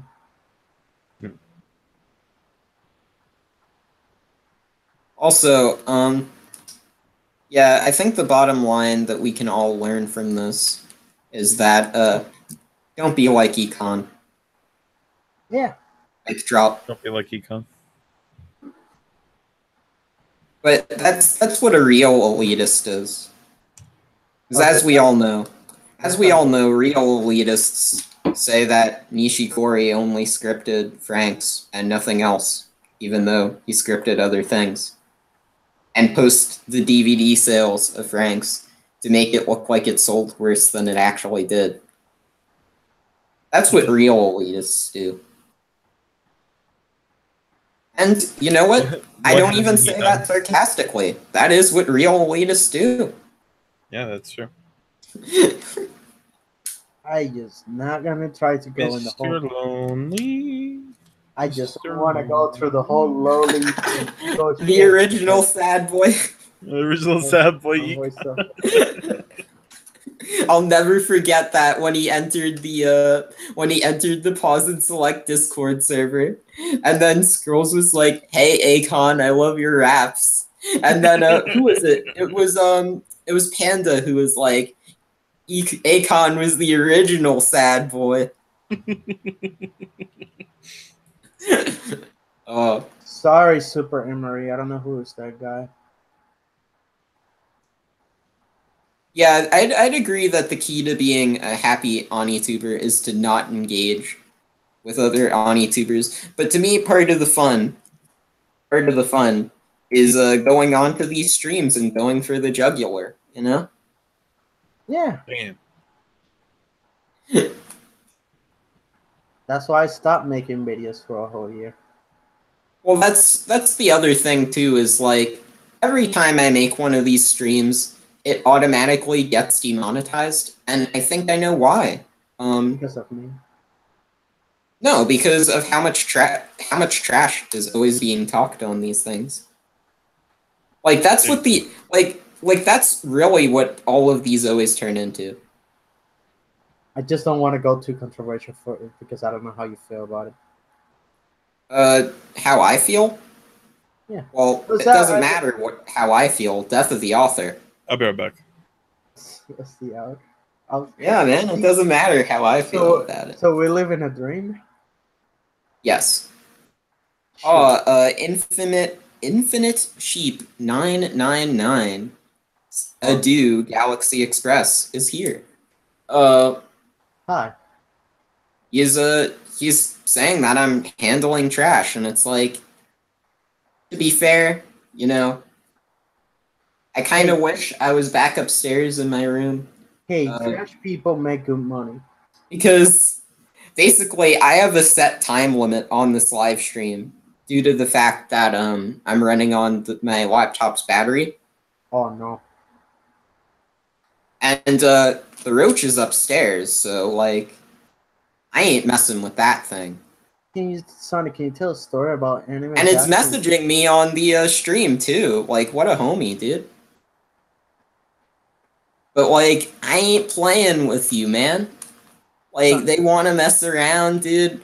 I ain't got no time to play your game, dude. Why a story from an anime back from 2013? That's like too specific. I don't remember shit in 2013. I think the only thing. All right, so 2013, there was the show from Production IG and Nitro Plus called Gargantia. That happened in 2013. The only thing I remember in 2013 is that Demo was actually making videos. Yep. That's the only I remember. And it was also the year before the whole big oh god. Quite frankly, my cat is messing with the roach right now. She's been doing it. Like, I just let her do her thing, and then I sit in the comfort of my own living room. I feel some of these people know me because of Dr. Layman. Hopefully not. Oh, yeah, that's right. You did do that work with Dr. Layman. I did his intro. I've been on his drunk streams. I also appeared once with so good of a cat. And you played incredibly well in Stepmania on the last live stream. Oh, yeah, that was fun. All right, so let's continue. Yeah, trash talk, blah, blah, blah. People eat roaches all the time in their sleep. I think it's actually spiders in their sleep, not roaches. That's the... God, what the fuck are you saying that? Jesus. I mean, quite frankly, I remember looking this up back when I was in grade school. They mention about how, like, you eat a certain amount of spiders in your sleep every year. And I tried to find the study that contradicts that, but I looked up the doctor who made that study, and apparently that person just does not exist. Who is Subsonic? I don't want to be called Subsonic. Yeah, yeah, it's for the best that you don't call him Subsonic Sparkle, please. No, please. Yeah, why is he calling you Subsonic Sparkle? No, I don't know why. He's like, I was like trying to dodge that question. I'm like, who the fuck is Subsonic Sparkle? I'm like, no. Subsonic Sparkle is the guy who's friends with Jimmy. Uh, Subsonic Sparkle, and then Jimmy just betrayed me. You know. Everybody betray me. I'm fed up with this world. Oh no, Jimmy. I don't want to talk about it. Alright, so what do I think of Urobuchi? He is a pretty cool guy. But I can ask you.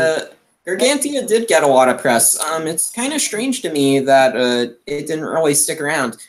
People kind of misunderstood that project because they kind of just look at it as an Urobuchi thing when it was like a Nitro Plus thing, and then you had Kazuya Murata directing it, and he kind of has a very sort of distinct style of like hard sci-fi titles because he directed Kato the Right Answer in 2017, as well as Ico Incarnation in 2018, as well as, of course, Gargantia, as previously mentioned. And all of those are very like hard sci-fi titles. So it kind of he kind of has a very distinct style of his own in the way he goes about his projects. I'm not a big fan of his directing and his stories because I feel like a lot of times his stories, I think, play it a little too safe, or they kind of just they don't really. I don't feel like they make full use of their potential personally.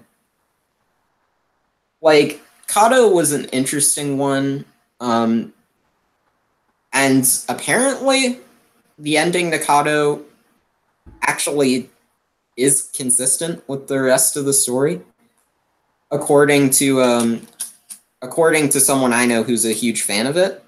I wasn't a big fan of it when I watched it really at all. The last few episodes, that is. I liked the show when it started. I wasn't a big fan of how it wrapped up, but apparently how it wrapped up was better than I thought it was. Because someone tried to explain it to me, and I kind of got it. So maybe on rewatch it would come to me. I don't know. I'm not a professional. To answer what's my favorite Sonic game, I will say. Yeah, go for it, man. Let's be honest here. Sonic Generation, Sonic Mania, Sonic Adventure 1, Sonic 3, and Knuckles. Yeah, what about Dub Sonic? Depends. Which one? Well, there's Subsonic. What about Dub Sonic? Dubs? I thought you were talking about the Sonic in his dub, because the voice actor for the picture that I got was one of the best Sonic voices. You cannot stop me. Oh, Jaleel White. Jaleel White, yeah. I think that voice is perfect for Sonic. I love it. But then you got the guy who voiced I forgot his name from Assassin's Creed. Yeah, Usopp in the 4Kids dub of One Piece. Jason Anthony Griffith, right? Man, if you're enjoying Sonic, you have to play Sonic Art unironically. If you play ironically, you're just not having fun. Sonic Dream Collection, though. Yeah. I never played Sonic Dream Collection. Dude, please, all you be doing is messing around in the Chow Gardens. Oh, hell yeah.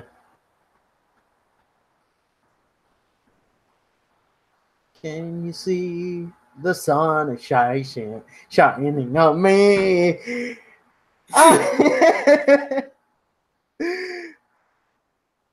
Oh no, they gotta make me. It makes me feel so free. Okay, I'm not gonna joke for your sake. Oh man, I thought we were having like karaoke going on here. Yeah. Can you feel the sunshine? and it makes me feel so free.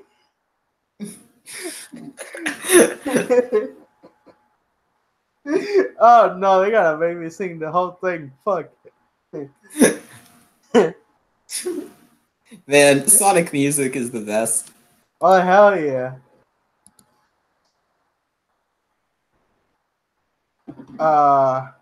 Sonic R is good. I like Sonic Jam for the whole menu thing because it's basically the prototype for Sonic Adventure. Like I think it's a Sonic, shame that like Sonic R, like you think it would be like more pirate themed. Sonic. Sonic R. You're gonna make me have 2 kneecaps replacement, man. Sonic R. I mean, I think that's inevitable at this point. Sonic is a better singing the Teenage Mutant Ninja Turtle Christian band. Wait, there was a Teenage Mutant Ninja Turtles Christian band? I know that was a band. I didn't know there was Christian band. Christian band. I don't fuck with me with this. Jeez. No, nothing like that. Oh shit, this is actually kind of neat. Yeah. Oh, I guess there was a Christian band. Oh my god, the fucking... I'm like, oh, Teenage Mutant Ninja Turtle. I thought it says literal theme song. I thought it was gonna... And I saw like the original ones. I thought they were remaking the intro. Religious anti-Ninja Turtle propaganda from the ancient world? What on earth? TMNT Christianity Today? What on earth is this?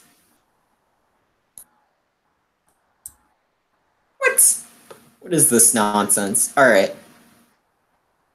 City Escape is best Sonic song. Alright.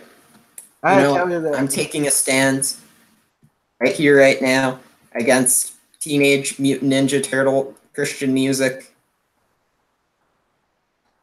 Or any. It's time that it ceases to exist. It's kind of like, you remember those guys who were like dedicated to like destroying every single copy of Shaq Fu? Yeah.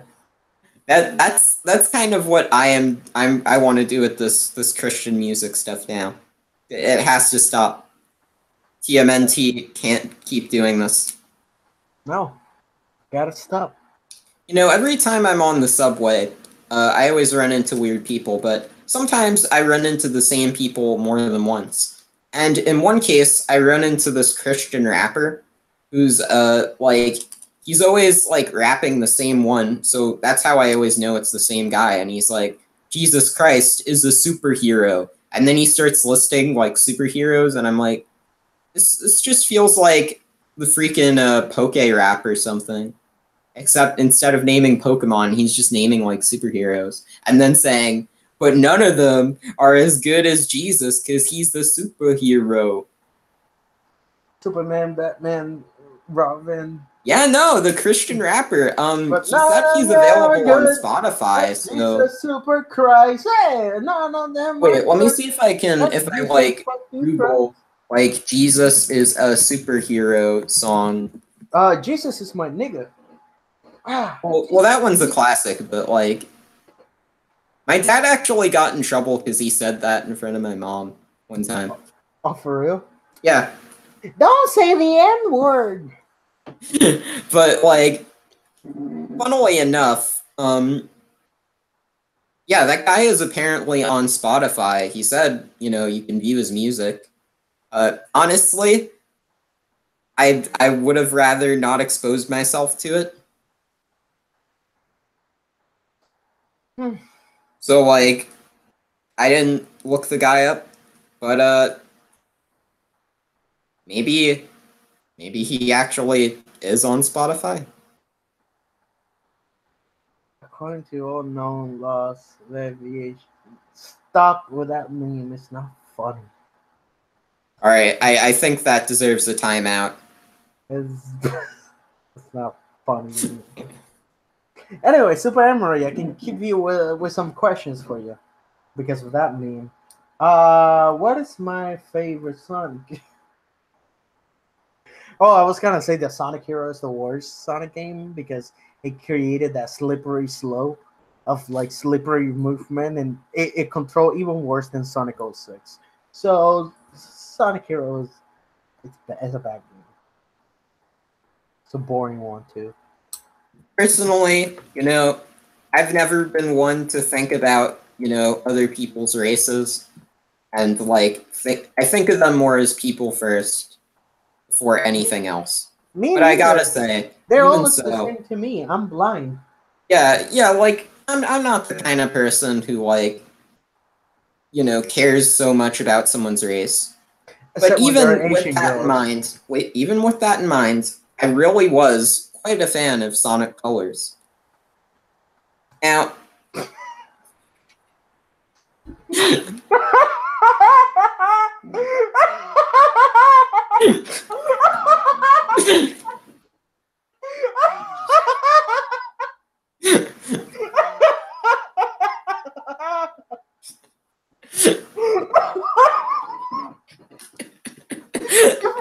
Yes.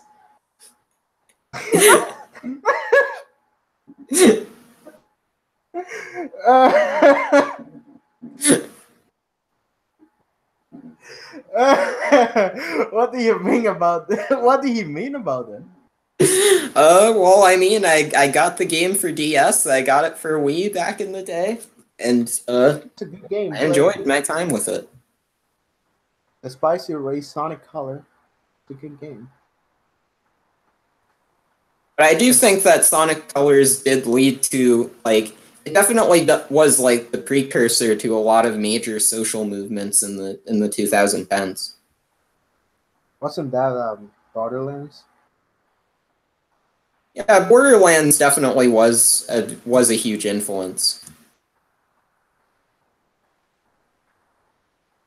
But I think like Sonic Colors, like if you think about it, Sonic Colors sort of was the forefront of like these social issues in the 2010s. But Sonic Generations just went to show that history repeats itself. Yeah. You got a white man grabbing a bunch of different species and putting them into capsules, and grabbing their land and their oil. Are you sure we played the same game? I genuinely don't remember this. Yeah, and then the furry community saved them all. Huh. Wait, did you play the console version? I played Because I'm thinking, like, if you played the console version, I played the version on 3DS, so maybe that's why there's like a difference in terms of like storyline.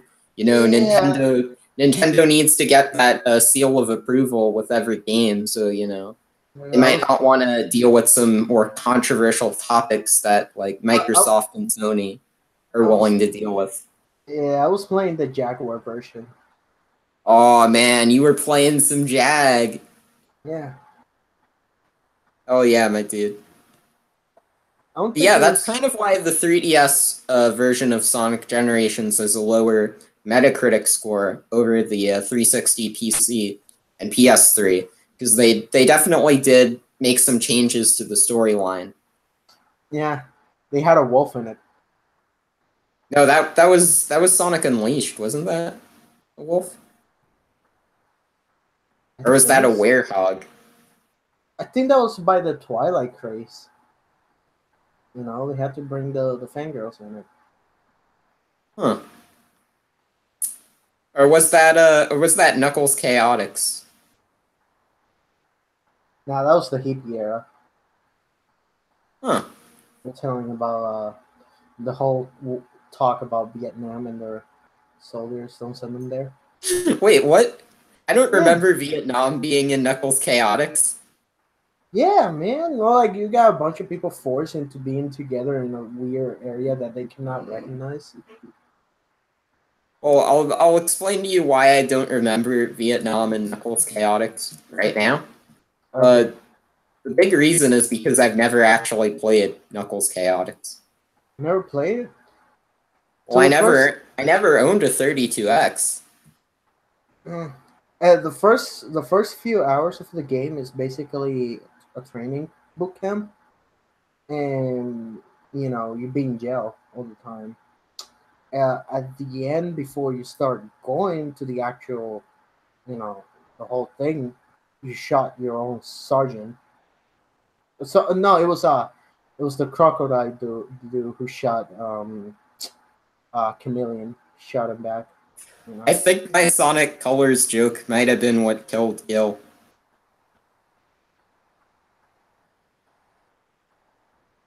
Where was Shadow the Hedgehog rank in your favorite Sonic game? Pretty high. Yeah, I agree. Pretty high. Like, I mean, it came out in what, 2005, right? Yeah, it was at the time everything was getting out. Right, so let's see. If it came out in 2005... It was at the time everything was getting politically correct, so they had to put a black hedgehog on it. Yeah, that's true. I mean, that's why they had to have the E10 rating rather than a straight-up T rating, Where's that damn for? Yeah, you can't get too extreme, Yeah, you gotta keep it. But like personally, yeah, Shadow the Hedgehog would be pretty high. 2005 was a very good year. I remember actually I owned the issue of Nintendo Power that had Shadow the Hedgehog on it, and I would bring it to school. I think that was also the same year that I got in trouble for. I don't know if I should mention that. All right, I don't think I will. Don't say it if you don't want to. I'll say this much. If I had done that nowadays, I would have ended up in the newspapers. And my life, I probably wouldn't be able to get a job. So you got your pump up kit, your pump up kicks? It had nothing to do with shootings. I didn't say shooting. Well, I mean, your reference seemed to foreshadow that idea. Foreshadow. Anyhow, later, Fino, have a good one. I might end this soon because, my battery has only 30 minutes left. I don't know what I'm gonna do after those 30 minutes, or I'll probably go to sleep. You gotta kill that roach. No, I'll let it kill itself. It's okay, Roger. Pat, pat. I'm lazy. I don't want to have to do the dirty work, especially in my room. My room has a rug. I don't want to spray bug spray on the rug. You don't have to spray bug spray. Just hit it with your... And that'll leave, even an even bigger mess, right on the rug. I don't want to ruin my rug. It's a really nice rug. Then say... Cute roaches downstairs. I don't know. Well, it's not downstairs. It's upstairs. I went downstairs. Yeah, but you gotta bait it out. So you're gonna put, a picture of a female roach. Wait, what? Yeah, you gotta bait it down. I'd rather not keep any pictures, to be quite honest. I guess from my perspective, it's a really nice rug. I don't want to ruin it. True. I guess that's my thing. Yeah, a rug has a really special significant in one's life. I mean, it's weird to me because, in spite of the fact that I changed my rug in 2007, it still feels fresh and new. You take care of it, Yeah, they had said back when I first got it, they jokingly had stated that I wasn't allowed to spill any liquids on it for a year. Mm-hmm. And I knew they were joking, but I did really get upset when it was under a year and I spilled liquids on it. That sucks. Yeah, no, it was I came back from the pool. I was a little wet. Mm-hmm. And it was man, that whole just downpour right in the carpet. Oh, jeez. Buen provecho. But yeah, personally, AX did happen. I didn't have a very good time. That's why I made a stream.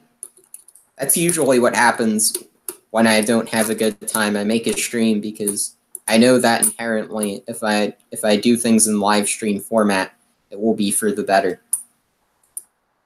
It helps them get free. I guess. I don't know. Yikes! I've been going at this for like over 2. You know what? I've always found I need to find a way to make these like live streams more of a big thing. You know? Because like I have fun doing these things. I have like sometimes I have more fun doing these things than actually making content, quite frankly. But like I don't know. I need to find a way to make this work. Put it out, I guess. Because I think it's Put a cool schedule. format. And I think it's something I could do something cool with.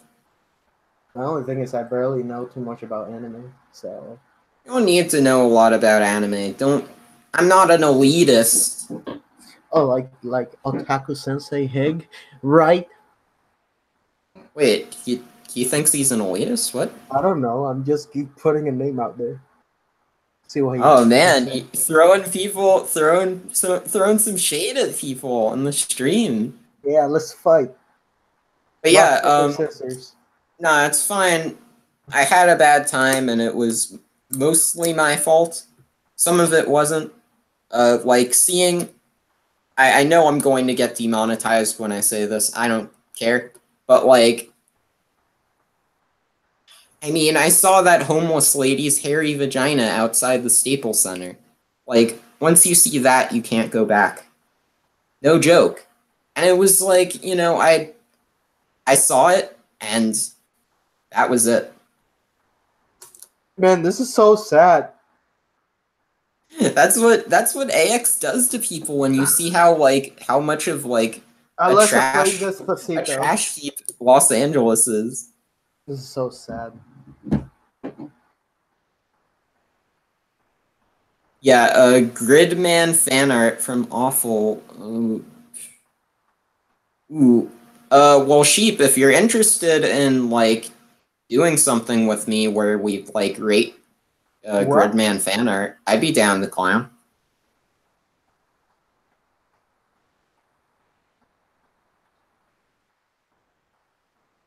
Your favorite anime is Whoa! How did Legend of the Galactic Heroes only get a 10 out of 19? I would give it a 19 out of 25. This is so sad. Unless I play Despacito. Oh, what? You watching the new episode of Banana Fish?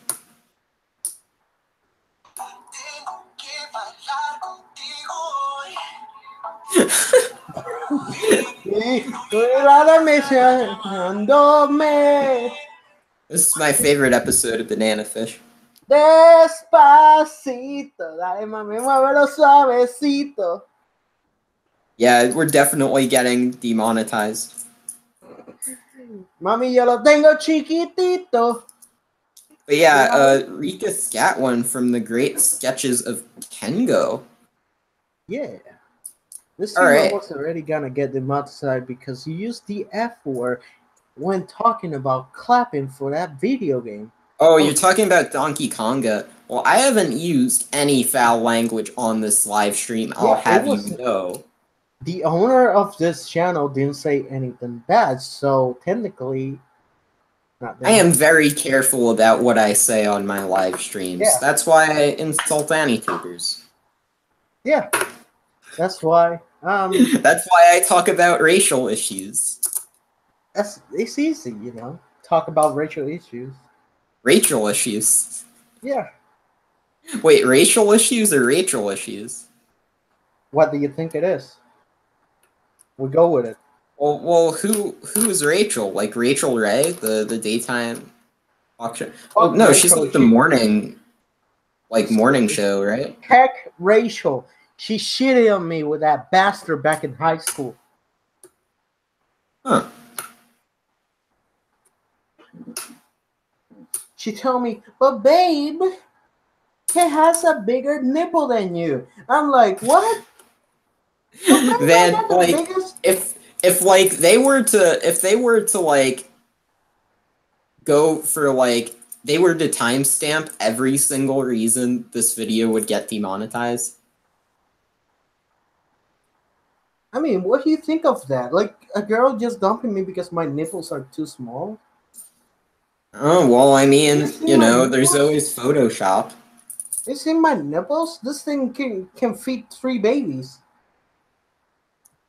Wait, Rachel from Angels of Death. Yeah, I like the main girl from Angels of Death, even though I haven't seen a single episode because she wants to die, and I think that's pretty amusing. Yeah, suicide. That's fun. Hey, I didn't say it was funny. I just said it was amusing. It's kind of ironic, though. Well, I mean, a lot of people don't know what the like. It always annoys me how often people use the word ironic incorrectly. It would be like, oh, this person worked on this thing, and they also worked on this thing. How ironic! And it's like, I mean, it's kind of ironic. They put a a rope on her neck, and they try to jump, and oh, whoops, I'm dead. Like, God. Wait, are you talking about that episode of Paranoia Agent? Yeah. Exactly, you got it. Yeah, that was a good episode. It kind of also reminded me of Sonic Heroes. Wow. It's because the social issues that they're trying to go for doesn't really make sense, you know? Yeah, I mean, personally, I think like the social, you know what, and like not enough like pieces of media talk about like the social issues involving the New York subway and like how much of a train wreck, pun intended, it is. Yeah, I'm telling you, people have been having a lot of train wreck recently for no reason, and they've been trying to talk to the people who've been riding the trains, and they say I just rode the train and I didn't care about the safety issues. And what is going on in the subway? Watching Mahoromatic season 2, and there seems to be quite a difference. Opinions on the differences. Season 2 is pretty much capitalizes on all the good things about season 1 and then some. It's even better. There you have it. Jeff is wrong. Also, what do you say about that hairy vagina you saw in Staples? No, outside the Staples Center. You know the Staples Center in Los Angeles? Wait, but you live in... Oh, wait. Yeah, no, I went on vacation to AX. Oh, that's not vacation. Well, yeah, it was supposed to be vacation. It was supposed to be, but you went to AX. Hey. You know, beggars can't be choosers here. I get dealt with the thing I was handed. I think that's how you phrase that. So, like, I saw that outside the Staples Center when I was walking to go get something to eat. And I lost my appetite. Man. Woman wasn't wearing pants. What was or underwear, for that matter. How can that even be a social movement? Just being naked on the streets. I don't think it's a social movement. I just think she didn't have clothes. Man, that's so sad. That's harem anime. Psychono. But why she was trying to buy clothes and Staples? That's like trying to get socks. I don't think she was trying to buy clothes. I think she liked the way she was. You think so?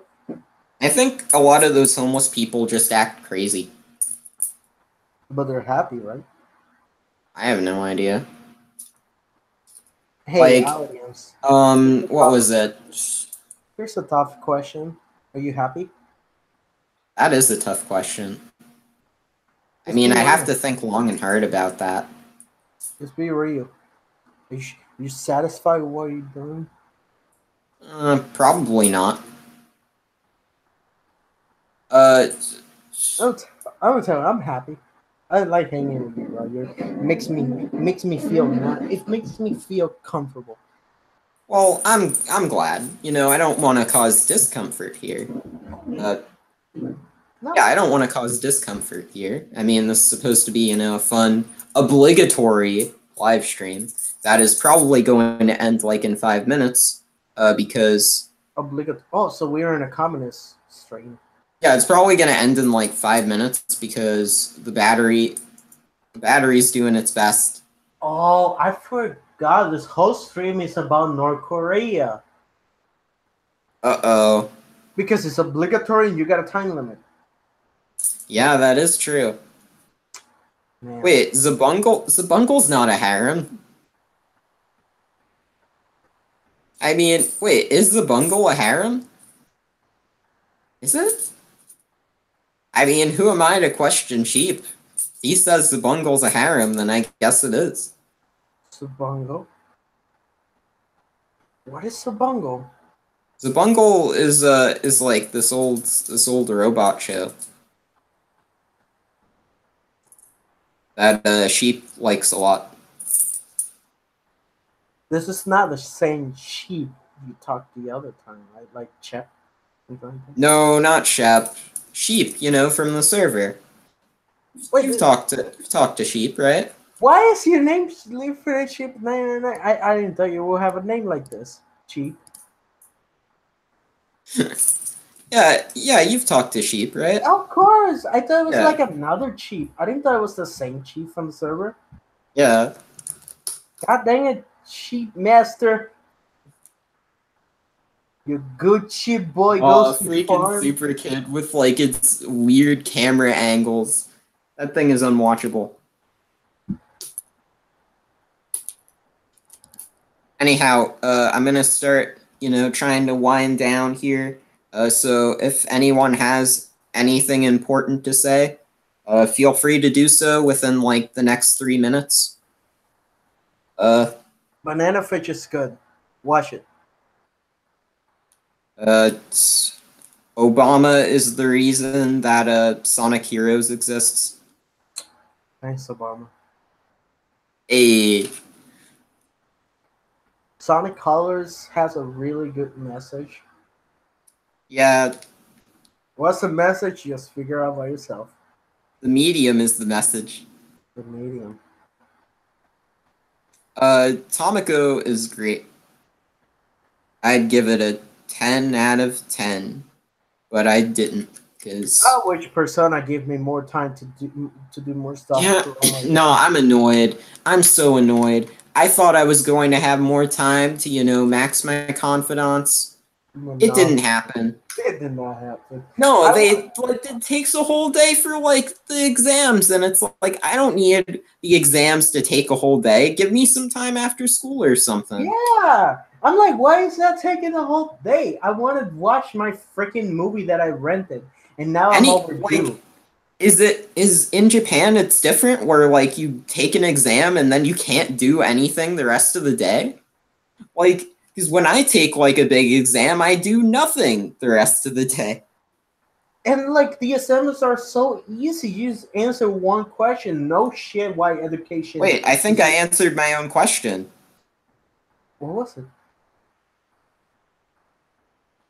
I said that when I finish an exam, I do nothing the rest of the day. I mean, that's true, but I wanted to watch a movie. You know, I'd do that when I was. Nah, dude, I actually read doujins while I play dumb games. But I don't actually play games, so it's kind of like. I read Emergence.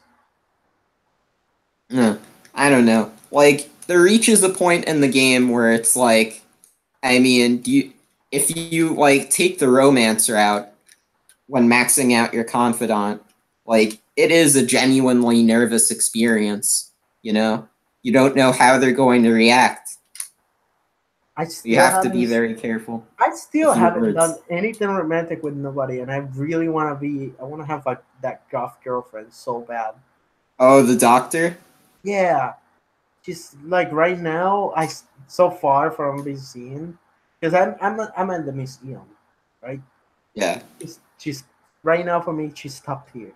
I don't know. Personally, I wish you could get with King Kamoshida. Mmm. Like, that would be top tier. Shit. Well, sorry, Light Lelouch.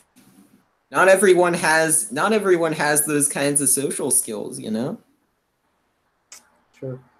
I just want to eat more burgers so I can get my guts up so I can buy that real gun. Well, I mean, Big Bang Burger has its namesake for a reason. Yeah, but I need more knowledge so that way I can get way more guts. You know?